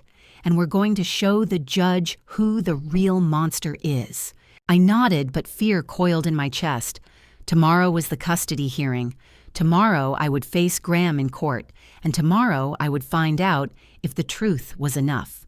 Tuesday morning, Graham's public statement flooded every news channel in Seattle. Isabel Hayes conceived children with other men while married to me, committing paternity fraud. The headlines turned against me in an instant. Is the mother the real villain? Cancer victim's mother accused of adultery. I sat in the hospital cafeteria staring at my phone, my hands shaking. What if he was right? What if the judge believed him? Patricia called. Isabel, don't read the news. We're fighting back. Meet me at my office 1 o'clock. At 1 o'clock, I sat across from Dr. Rebecca Lane, a trauma therapist Patricia had recommended. Dr. Lane was calm, methodical, and asked questions I didn't want to answer. Isabel, think back to June 2015. You were married to Graham. Were you using birth control? Yes, ortho-tricycline. I'd been on it for years. Who managed your prescriptions? I hesitated. Graham did. He liked to organize things. Every Sunday night, he'd set out my pills for the week in a little case. He said it helped me stay on schedule. Dr. Lane leaned forward. Did you notice anything unusual? Breakthrough, bleeding, irregular cycles. I froze. Yes, I had bleeding for months, spotting cramping. I thought something was wrong, but my doctor said it was normal that sometimes hormones adjust. Isabel, breakthrough bleeding is a sign that birth control isn't working. If you were taking placebo pills instead of hormones, you wouldn't be protected. My stomach dropped.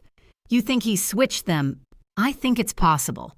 That evening, Patricia's phone rang. It was Stephanie Cole Graham's ex-girlfriend. I'd never met her, but Patricia said Stephanie had been trying to leave Graham for months. I found something, Stephanie said, her voice shaking. In Graham's basement. You need to see it. Wednesday morning, Stephanie arrived at Patricia's office carrying a cardboard box. She was pale, her hands trembling. I was packing up my things. Graham and I broke up last week. I found this box in the basement hidden behind old files.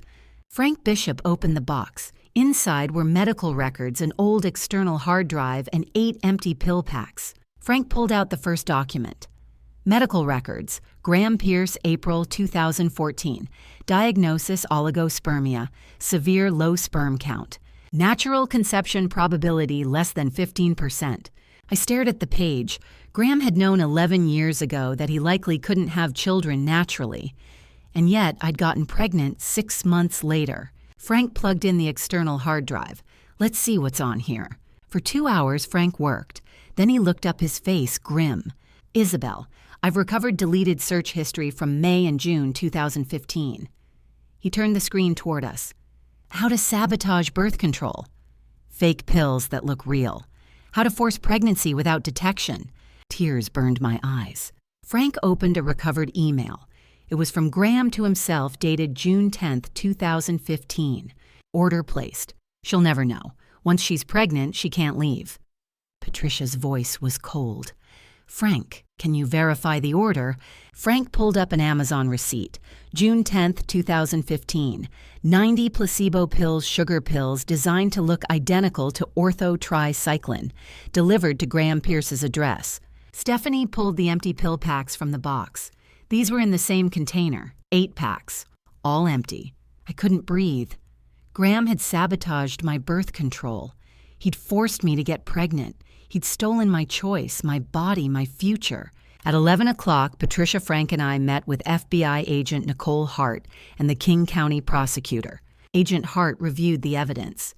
This is reproductive coercion, a form of domestic violence. In Washington state, we can charge it under assault and stalking statutes. Combined with the embezzlement, money laundering, and child abuse charges, Graham Pierce is looking at 20 to 30 years. The prosecutor nodded. We'll add these charges immediately. At 3 o'clock, Patricia held a press conference. I stood beside her, my hands clenched as she addressed the cameras. Graham Pierce committed reproductive coercion, a deliberate act of domestic violence. He sabotaged his wife's birth control, forced her into pregnancy, and trapped her in a marriage. We have medical records, search history, emails, and physical evidence. This was premeditated. This was criminal. Patricia laid out the evidence, the medical records showing Graham's infertility, the deleted emails, the Amazon receipt, the empty pill packs. The room exploded. Reporters shouted questions. Cameras flashed. Within hours, the narrative flipped. The new headlines read, "Evil father sabotaged wife's birth control to trap her." Seattle attorney used reproductive coercion against wife. Public outrage was instant and fierce. People who donated to Sophie's fund shared the story, their anger now directed at Graham. Strangers left comments supporting me. 3 former clients called Marcus asking to resume contracts with my firm. At 5 o'clock, my father called. Richard Hayes. I hadn't spoken to him in 11 years. Isabel. His voice was thick. I watched the press conference. I should have protected you. I'm so sorry. I closed my eyes. Dad, I can't talk about this right now. I know, but I want you to know I was wrong about Graham, about everything. At 6 o'clock, Ruby found me in Sophie's hospital room. She'd been watching the news with a nurse. Mom, she whispered, did Dad hurt you like he hurt us? I pulled her into my arms. Yes, sweetheart, but we're safe now. Sophie, propped up in bed, reached for my hand. She was on day 10 post-transplant and her color was returning. "Mom, you're brave." I kissed her forehead. "So are you, baby." At 8 o'clock, Patricia called. Isabel Allen Cross just withdrew from Graham's case. He sent a one-line email, "I can no longer represent this client." I exhaled. So it's over. Not quite. The custody hearing is tomorrow, but without a lawyer, Graham's chances just dropped to 0. At 9 o'clock, the hospital security office called Patricia. They'd reviewed footage from earlier that evening.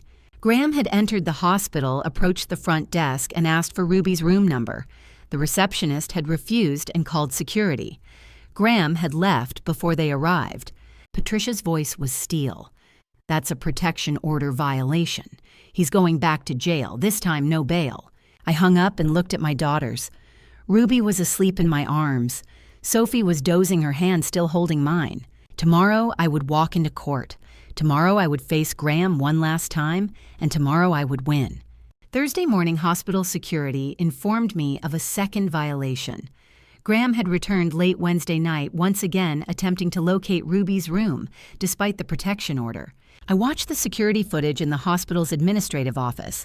There he was, Graham Pierce, in a dark coat, his face calm but determined. The receptionist shook her head. Graham argued. Then he left. "We've contacted the Seattle police," the security chief said. "This is a protection order violation.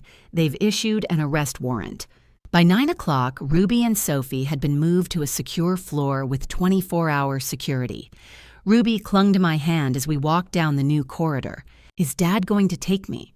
she whispered. I knelt beside her. "No one is taking you anywhere, I promise." For the next 2 days, Patricia and Frank worked around the clock. Patricia built our case file, comprehensive medical records, documenting Ruby's severe malnourishment bank records, proving Graham embezzled $285,000. The emails and search history documenting reproductive coercion and psychological evaluations from Dr. Rebecca Lane. Our witness list was solid: Dr. Sarah Whitman, Emily Richardson, from CPS, Dr. Rebecca Lane, Frank Bishop, and Nurse Melissa Grant. Graham's defense, handled now by a court-appointed public defender, would argue biological father rights and claim I'd abandoned my children for 2 years. Patricia had a counter for every argument. Friday evening, Patricia called. "Isabel, I found something." Frank traced a $25,000 wire transfer from Graham to Dr. Martin Strauss, the psychiatrist who wrote the fake report 2 years ago. $25,000. Graham paid Strauss to fabricate the evaluation that declared you unfit, and Strauss had already lost his medical license in 2022. The report was worthless. This is fraud upon the court. We're filing a motion to vacate the 2023 custody order. Saturday afternoon, Seattle police arrested Graham at his apartment. He was taken into custody for violating the protection order. This time, the judge revoked his bail. Graham Pierce would remain in King County Jail until trial. When Patricia told me, I felt relief wash over me. He couldn't hurt us anymore. That evening, Julian came to Patricia's office.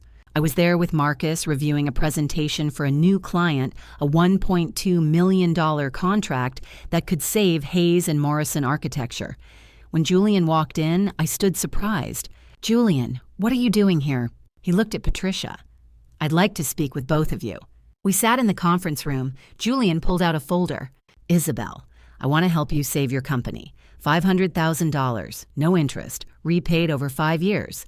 But I want to do this the right way through Patricia and a trust fund, so there's no question of impropriety during the custody case." I stared at him. "Julian, I can't—" "You can," he said firmly. "Sophie is my daughter. You're her mother. I'm not giving you this money directly.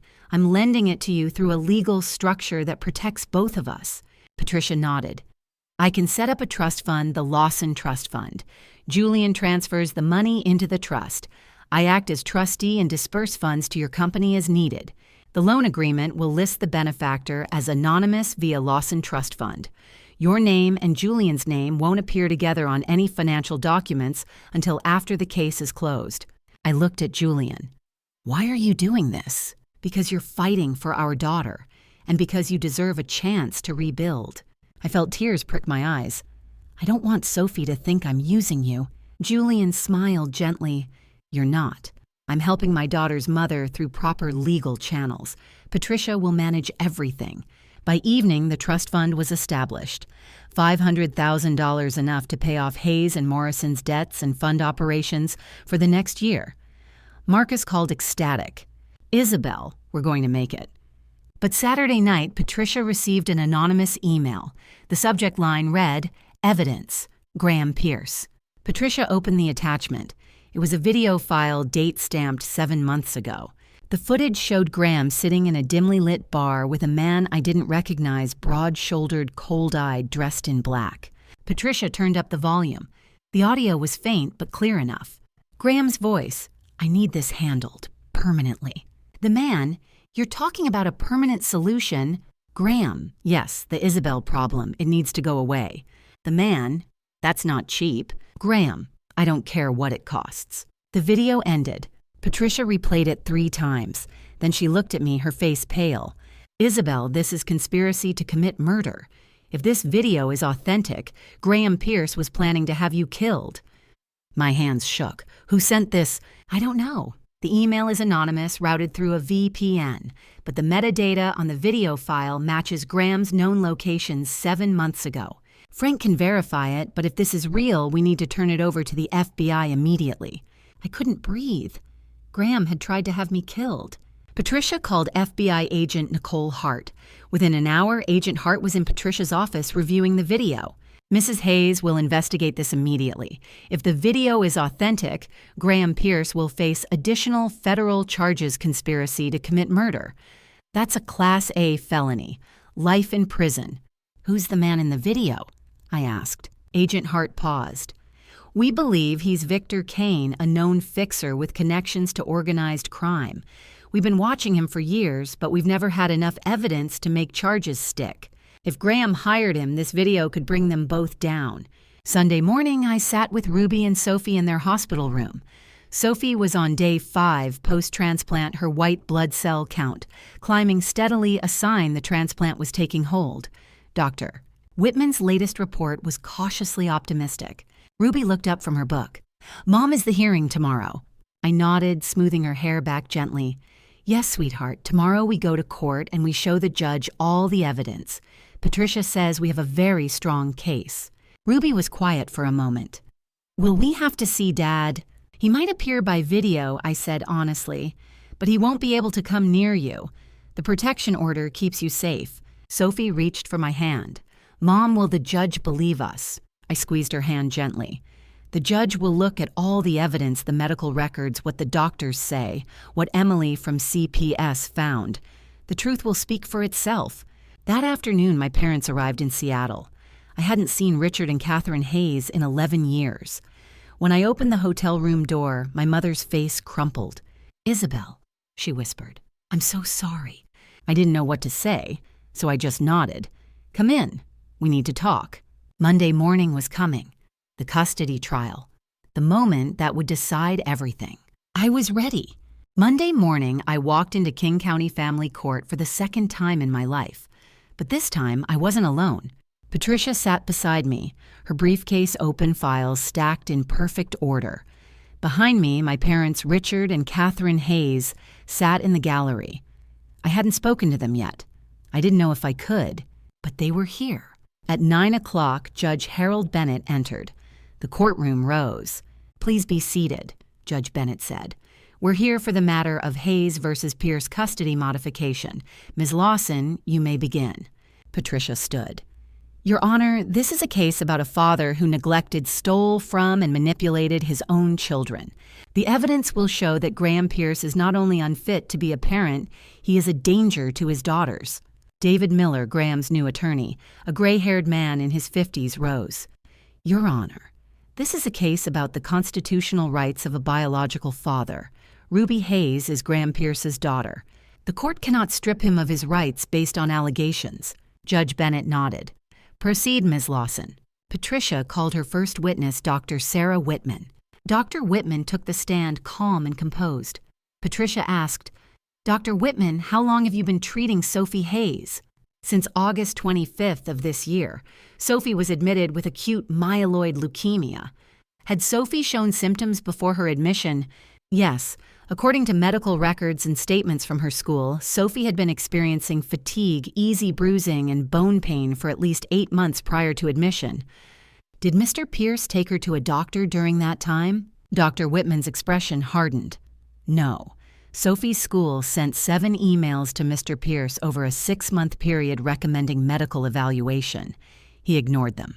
He canceled 4 scheduled appointments with a pediatrician. By the time Sophie was admitted, her white blood cell count was critically low. If she'd been treated 6 months earlier, her survival rate would have been significantly higher. Murmurs rippled through the courtroom. Judge Bennett's face was grim. "What about Ruby Hayes?" Patricia asked. "We conducted a comprehensive health assessment when Ruby was hospitalized alongside her sister. Ruby's BMI was 15.2, critically low for a 10-year-old. Her weight was 27 kilograms, well below the healthy range of 32 to 40 kilograms. Blood tests showed severe vitamin D deficiency, low iron, and markers consistent with chronic malnutrition. In your medical opinion, what caused Ruby's condition?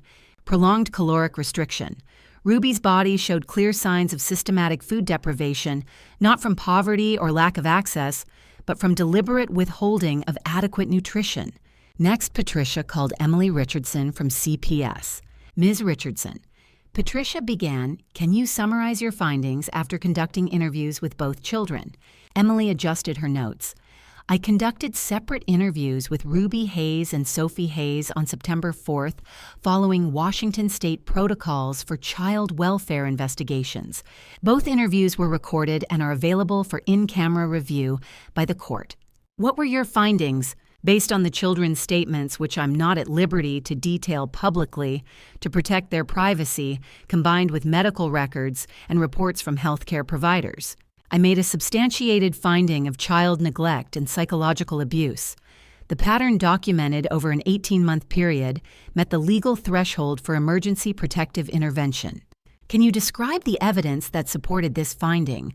Ruby described living in a highly controlled environment where food was restricted as a form of discipline. She stated that meals were conditional, provided only when she behaved properly, which included not mentioning her mother, not asking to contact her mother, and remaining silent about her living conditions. This, combined with her severe malnourishment, constitutes criminal neglect. "What about psychological harm?" Both children described systematic parental alienation. They were told repeatedly that their mother had abandoned them because they were bad children.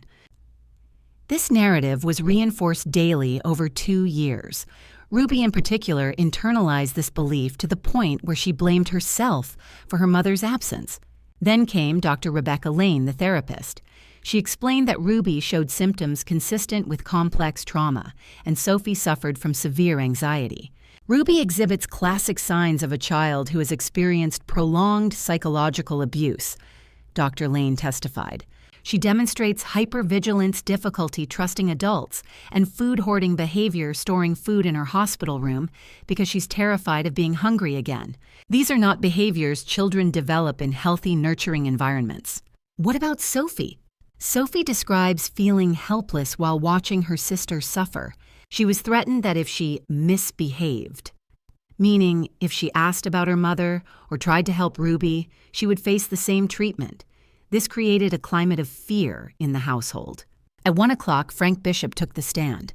He walked the court through the financial fraud, $285,000 embezzled from Sophie's cancer fund, through fake invoices, offshore accounts, and a shell company.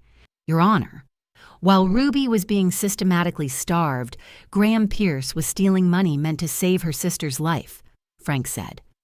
This demonstrates a pattern of exploitation and neglect toward both children. Then Patricia presented the reproductive coercion evidence. She showed the emails, the pharmacy records, the hard drive data, and the Amazon receipt for placebo pills. A pharmacist, Linda Carson, testified via video. Mr. Pierce picked up Ms. Hayes' birth control prescriptions alone 8 times in June 2015. That was highly unusual. In my 15 years as a pharmacist, I've rarely seen a partner consistently pick up birth control alone. Patients typically manage their own prescriptions. At 2 o'clock, Patricia addressed the court. Your Honor, we have video testimony from both children recorded under forensic protocols. Due to the sensitive nature of their statements and Washington's child protection statutes, I'm requesting this evidence be reviewed in camera. Judge Bennett nodded. The court will review the sealed video testimony in chambers. Counsel, you'll have access to transcripts for purposes of cross-examination, but the videos themselves will not be shown in open court to protect the minor's privacy. Patricia handed the court a sealed envelope. Your Honor, I'm also submitting written summaries prepared by the forensic interviewer, along with expert analysis from Dr. Rebecca Lane regarding the children's psychological state. The courtroom waited in tense silence as Judge Bennett reviewed documents in his chambers. After 20 minutes, he returned, his expression grave. The court has reviewed the sealed testimony. I find the children's statements to be credible, consistent with the medical evidence, and deeply disturbing. Proceed, Ms. Lawson. I couldn't hold back my tears. Behind me, I heard my mother's quiet sob. Judge Bennett removed his glasses and rubbed his eyes. When he looked up, his voice was quiet but firm. Mr. Miller, I've heard enough for today. We'll reconvene tomorrow at 9 a.m., Miss. Lawson, I assume you have more evidence. Patricia nodded. Yes, Your Honor. We have additional testimony regarding conspiracy to commit murder. Murmurs erupted. Judge Bennett banged his gavel. Order, we'll address that tomorrow. As the court adjourned, I stood my legs shaking. Patricia squeezed my hand. We're winning, Isabel. Behind me, Richard and Catherine approached. My father's eyes were red. Isabel, he said quietly, we were wrong. About Graham, about everything. We hurt you. I'm so sorry. I didn't know what to say, so I just nodded. I can't talk about this now. Catherine touched my arm. We understand, but we're here. We're not leaving. That evening, Marcus called. Isabel, the client, signed. $1.2 million.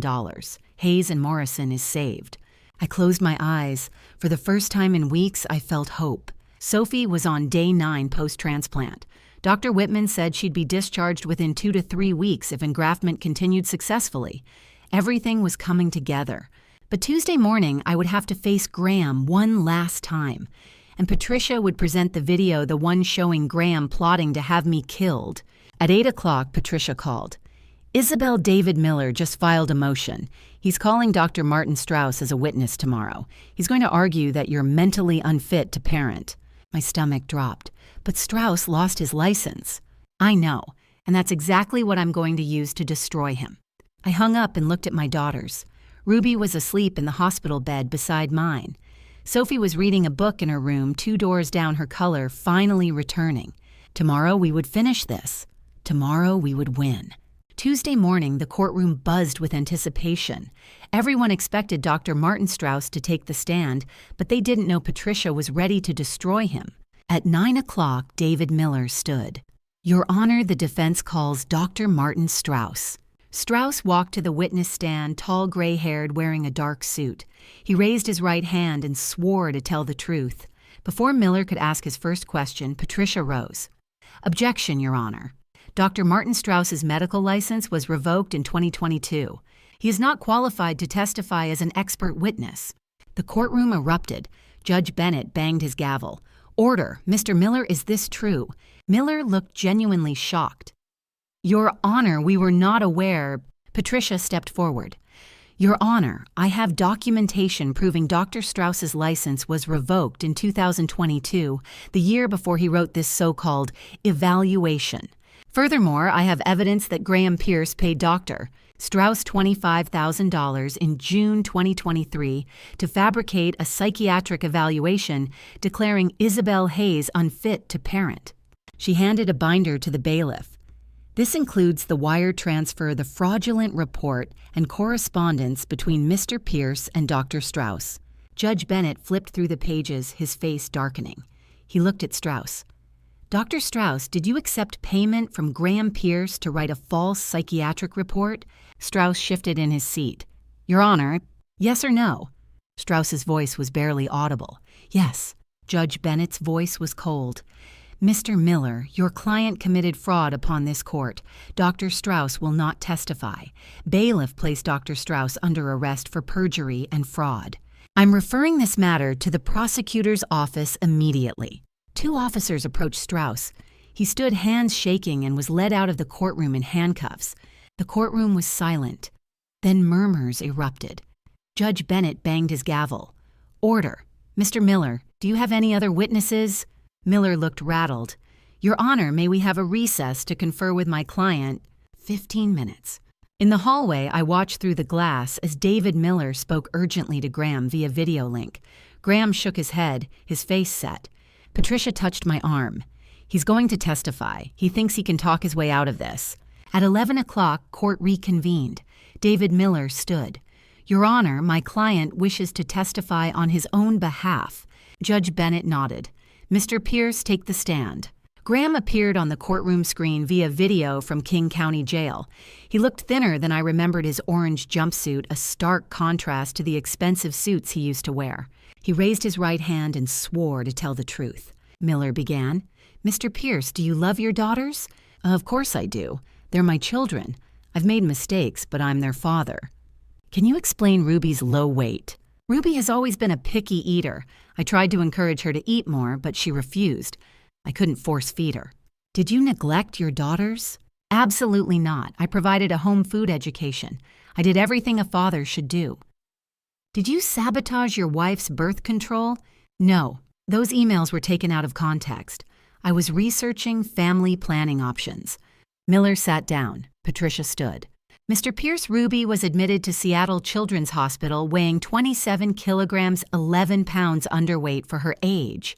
Medical tests showed severe vitamin D deficiency, low iron, and bone density loss. How do you explain that? Graham hesitated. She wouldn't eat. You tried what exactly? Did you take her to a pediatric nutritionist? No, Did you consult with her pediatrician about her weight loss? I thought she'd grow out of it. Mr. Pierce, Ruby lost weight progressively over 18 months. You're an attorney. You're intelligent. Are you seriously claiming you didn't notice your daughter was starving?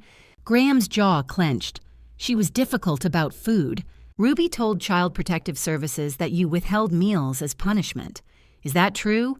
I used appropriate discipline. Depriving a child of basic needs is not discipline, Mr. Pierce. David Miller objected. Your Honor, inflammatory language. Judge Bennett raised a hand. Overruled. Continue, Ms. Lawson. Patricia turned back to Graham. You also told Ruby repeatedly that her mother abandoned her because she was bad. True. I was protecting her from the truth. The truth that you sabotaged your wife's birth control, that you forced her into pregnancy, that you stole $285,000 from your daughter's cancer fund. Graham's face flushed. Isabel cheated on me. She had another man's child. But Ruby is your child. Patricia interrupted, her voice cutting like steel. DNA proves it. Ruby is your biological daughter, and despite that, you systematically neglected her, starved her, isolated her from her mother, and told her she was worthless. Why? Graham's face twisted with rage. Because Isabel made me look like a fool. She slept with another man and tried to pass off his kid as mine. So you punished Ruby for something her mother did. Patricia's voice rose. You punished a 10-year-old child, your child, by starving her and telling her she was bad. What kind of father does that? Graham was breathing hard, his face red. I never. You stole $285,000 while Sophie was dying. Where did that money go? Medical expenses, like I said. Then explain this. Patricia held up a document. Bank records showing $95,000 transferred to an offshore account 3 weeks after Sophie's diagnosis. You weren't saving your daughter, Mr. Pierce. You were robbing her. Graham said nothing. Patricia leaned forward. You also wrote this email. She held up a printout. Switch her birth control pills with fake ones. She'll never know. Once she's pregnant, she can't leave. And what did you mean by that? I don't remember writing that. This is your email address, your computer, your Amazon account showing an order for 90 placebo pills. Did anyone else use your computer to trap your wife into pregnancy? Silence. You systematically isolated Ruby from her mother, told her she was abandoned, restricted her food, and caused severe malnutrition. Then you stole money, meant to save her sister's life. And through all of this, you claim to be a loving father. But the evidence tells a different story, doesn't it? Graham's hands clenched. Isabel destroyed this family, not me. Patricia turned to Judge Bennett. Your Honor, the evidence speaks for itself. Graham Pierce is not a victim. He's a criminal who endangered both his daughters through neglect, psychological abuse, and theft. No further questions. Graham was led off the screen, his face pale. Wednesday morning, Richard Hayes took the stand. His face was drawn, his voice hoarse. I was wrong about Graham Pierce, he said. I pushed my daughter into the hands of a man who would starve his own child. I told her to marry him. I cut her off when she wanted to leave. I ignored her when she begged for help getting her daughters back. I believed Graham's lies because it was easier than admitting I'd made a mistake. His voice broke. I saw Ruby in that hospital bed, 27 kilograms bones visible through her skin, terrified to eat because she'd been conditioned to believe food was a reward she had to earn. I did that. I enabled that, and I will spend the rest of my life making amends. After his testimony, Richard walked into the hallway. I saw him standing alone by the window, staring out at nothing. Patricia found him there. He handed her an envelope. Inside was a check for $500,000. For Sophie's medical bills, he said quietly, and for Ruby's recovery, nutritionists, therapists, whatever they need. No strings. Just, please make sure they get the best care. Patricia nodded. I will. Richard looked at me through the courtroom door window. I'm also filing a formal complaint against Dr. Strauss with every medical board in the country. He'll never harm another family. Later, I passed Richard in the hallway. He called my name. I stopped, but didn't turn around. I saw Ruby's medical reports. He said, his voice thick with emotion. I saw what he did to her. I chose him. I pushed you to marry him. I cut you off when you tried to leave. I told you that you were unstable when you fought for custody. His voice broke. I did this, and I will never forgive myself. I turned slowly. I don't know if I can forgive you. Not yet. But if you want to be part of Sophie and Ruby's lives, you need to show up. Every day. Not with money. With presence. Richard nodded. I will. I swear to you I will. At 10 o'clock, David Miller gave his closing argument. Your Honor, Mr. Pierce made mistakes. He should have sought medical help for Ruby sooner. But he is her biological father, and the Constitution protects parental rights. We ask for supervised visitation and parenting classes, not permanent separation. Patricia stood. Your Honor, the court's duty is not to reward biology. It's to protect children. Graham Pierce didn't make mistakes. He committed crimes. He systematically starved Ruby for 18 months, causing severe malnutrition and developmental harm. He stole $285,000 meant to save Sophie's life. He violated his wife's bodily autonomy through reproductive coercion. He lied to the court using a fraudulent psychiatric evaluation. She paused, letting the words sink in. Biology does not give Graham Pierce the right to harm Ruby. The only safe outcome is full custody to Isabel Hayes with no contact until Mr. Pierce completes his prison sentence and demonstrates through years of therapy and supervised evaluation that he is no longer a danger to these children. Judge Bennett looked at both attorneys. Then he looked at me. I've heard enough, he said. I will render my decision at 9 o'clock tomorrow morning. Court is adjourned. I walked out into the sunlight, Patricia beside me. Tomorrow it would all be over. Tomorrow I would finally be free. Thursday morning I returned to the courtroom for the last time. Whatever Judge Bennett decided, it would shape the rest of our lives. At 9 o'clock, Judge Bennett entered. The courtroom rose. He carried a thick binder, 47 pages, Patricia had said. 47 pages that would determine whether I could keep my daughters. Please be seated, Judge Bennett said. He adjusted his glasses and began to read. In the matter of Hayes versus Pierce, I have reviewed all testimony evidence and legal arguments. This court's duty is not to reward biology. It is to protect children. He paused, looking at me. Then at the screen where Graham appeared via video from King County Jail, his face blank. Graham Pierce is a danger to his children. He abused them physically and psychologically. He forced Ruby to stay alone in a dark room for hours. He stole $285,000 meant to save his daughter's life. He sabotaged his wife's birth control to trap her in marriage. He lied to his daughters, telling them their mother abandoned them. Judge Bennett's voice was steel. Biology does not erase crimes. The children's safety is paramount.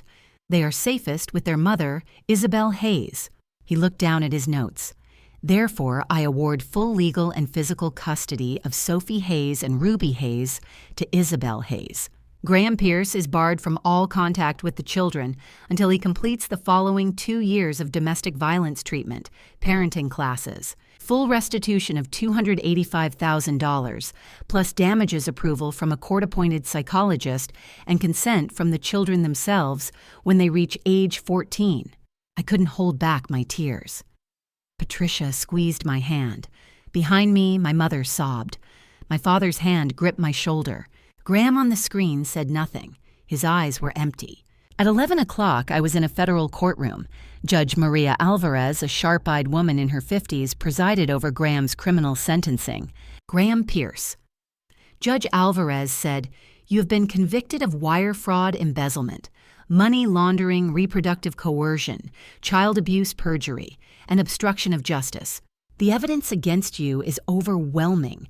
You exploited a vulnerable child for personal gain. You mistreated your daughters. You deeply betrayed your wife's trust, and you lied to this court." She paused. The federal sentencing guidelines recommend 18 years. I see no reason to deviate. You will serve 18 years in federal prison with concurrent state sentences totaling 7 years. You are eligible for parole after 15 years. She looked at Graham, who stood in handcuffs, his lawyer silent beside him.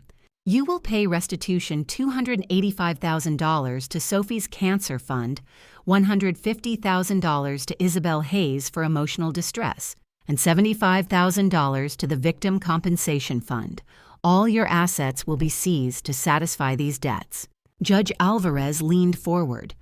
Your law license is permanently revoked.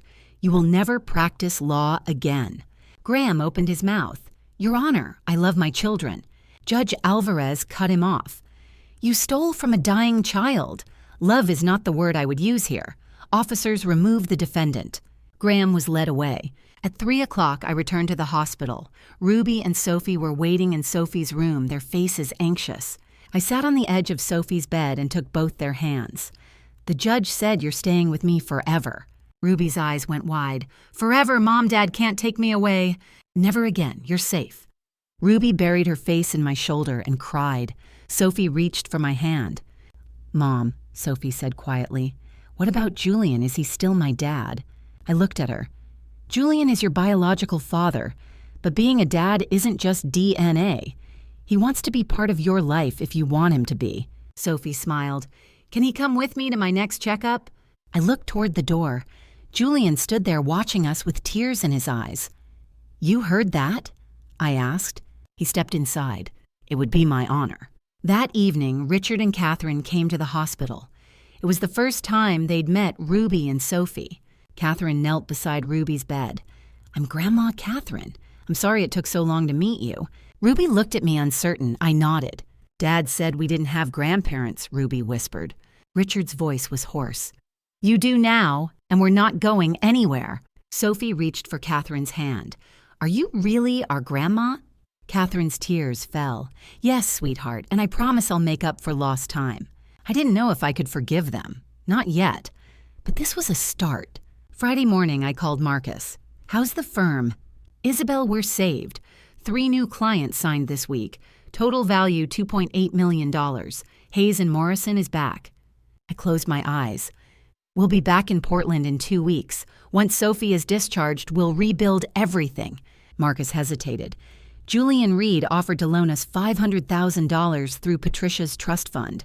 No equity, no partnership, just help. I thought of Sophie asking if Julian could come to her checkup. I thought of Ruby finally smiling. I'll take the loan. Once things settle, we'll figure out the rest. That evening, a letter arrived. It was from Graham, postmarked from King County Jail. Isabel, I know you hate me, but please let me write to Ruby. She's my daughter. I'm sorry. Graham, I stared at the letter. Ruby was safe now. Sophie was healing. We were finally free. But Graham's words echoed in my mind. She's my daughter. I folded the letter and put it in a drawer. Someday maybe Ruby would be old enough to decide. But not today. Today we were free. 4 months after the trial, I stood in Sophie's hospital room at Oregon Health and Science University, waiting for words that would change everything. Dr. Michael Torres looked up from his tablet, and for the first time in 2 years, I saw him smile without reservation. "Sophie," he said, his voice warm with genuine joy, "you are officially in complete remission. No cancer cells detected." Sophie's eyes widened. "So I'm cured?" "You're doing incredibly well," Dr. Torres replied, setting down the tablet to look directly at her. "We'll continue monitoring you for 5 years, but your prognosis is excellent." The bone marrow transplant was a complete success. I felt Julian's hand squeeze mine as tears streamed down my face. Ruby wrapped her arms around Sophie, and for a moment we were just a family, messy, complicated, but whole. Ruby's journey. The transformation in Ruby over these 6 months had been nothing short of miraculous. Her weekly telehealth sessions with Dr. Rebecca Lane had become a cornerstone of her healing process. During one session, I'd been permitted to observe Ruby had said something that made my heart ache and soar simultaneously. "I used to think Dad didn't love me because I was bad. Now I understand that he was the one who was wrong." Dr. Lynn had leaned forward on the screen, her expression gentle. "You've grown so much, Ruby. How do you feel about your relationship with your mother now?" Ruby had looked at me then, her dark eyes clear and certain. "Mom is the safest place I know. I understand now that she'll always protect me." The nightmares that once plagued her 5 times a week had diminished to perhaps once a month. She was learning to trust again, to believe that love didn't have to hurt. Julian's role.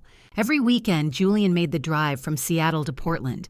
He took the girls to bookstores, to the zoo, to farmers markets. He never tried to claim a title he hadn't earned, never demanded more than they were willing to give. "I'm not trying to replace anyone," he told them one Saturday afternoon at Powell's Books. "I'm just Julian, someone who loves you both very much." Sophie had looked up at him, her hand still holding a copy of The Secret Garden. "Would it be okay if I called you Dad sometimes?" Julian's eyes had filled with tears. "If that's what you want, sweetheart, I would be honored." Ruby had been quiet for a moment before saying, "I think I'll stick with Uncle Julian if that's okay." "More than okay," Julian had assured her, pulling her into a hug. "Whatever makes you comfortable." The business partnership. 6 months after the loan, Julian had come to me with a proposal that surprised me. We'd been sitting in my home office reviewing the company's financial statements when he'd set down his coffee and said, "What if instead of paying me back, you let me become a partner?" I'd stared at him.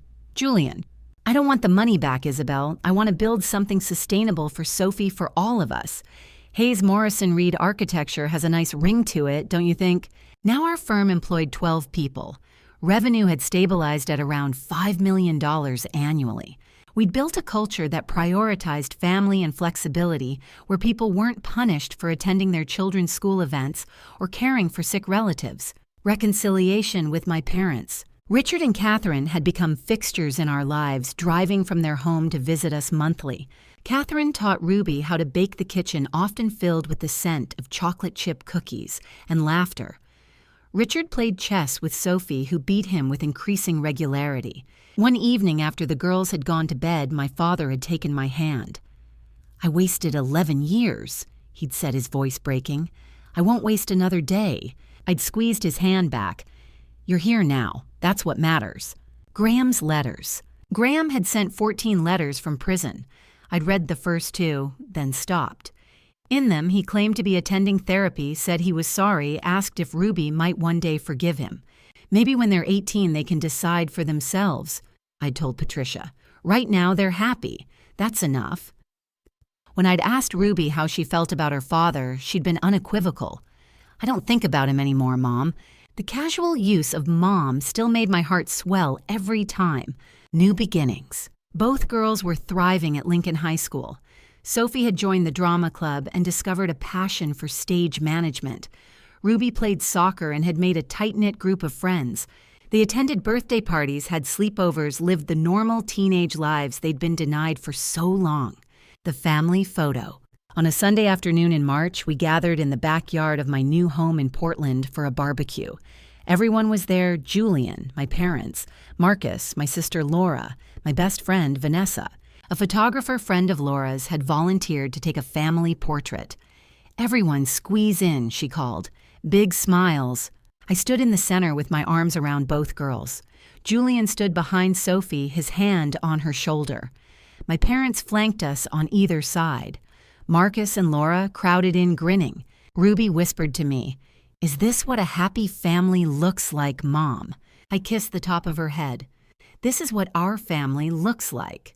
As the camera clicked, I thought about how 2 years ago I'd believed I'd lost everything. Today, I had everything that mattered. Graham had taken so much: my trust, my time, nearly my daughter's life, but he couldn't take this. Because being a parent isn't about DNA or genetic tests. It's about showing up when your child needs you. It's about protecting them at any cost. Julian is Sophie's father because he donated his bone marrow and stayed. I am Ruby's mother because I fought for her even though we don't share blood. Graham is nothing because he chose cruelty over love. This is my family, messy, complicated, beautiful, and real. I wouldn't trade it for anything in the world. Looking back at everything I've endured, I realize that family betrayal cuts deeper than any stranger's cruelty ever could. Graham didn't just betray me as a husband, he betrayed our daughters, exploiting their innocence for family revenge against perceived slights that existed only in his twisted mind. Don't be like me. Don't ignore the red flags. Don't sacrifice your voice for the sake of keeping peace. Don't let anyone's spouse, parent, or friend convince you that love requires you to endure abuse. I stayed silent too long and my daughters paid the price. Family betrayal taught me that blood doesn't guarantee loyalty and DNA doesn't define love. Julian proved that family is built through action, not genetics. My parents showed me that reconciliation requires humility and consistent effort. Ruby and Sophie reminded me daily that resilience can bloom even in scorched earth. There were nights I questioned whether God had abandoned us. But looking at my daughters now, thriving, laughing, healing, I see His hand in every miracle: the bone marrow match, Patricia's fierce advocacy, the jury's wisdom, even the courage to fight when I had nothing left. My advice: protect the vulnerable, document everything, never let shame silence you. And remember, seeking family revenge or justice isn't about hatred. It's about ensuring no one else suffers the same fate. What would you have done in my situation? Have you experienced family betrayal or fought for justice against impossible odds? Share your thoughts in the comments below. Your story might help someone else find courage. If this journey moved you, please subscribe to our channel and share this story with someone who needs to hear it. Thank you for staying with me until the end. Please note, upcoming stories may contain fictionalized elements created for educational purposes. If this content isn't right for you, feel free to explore other videos that better suit your preferences.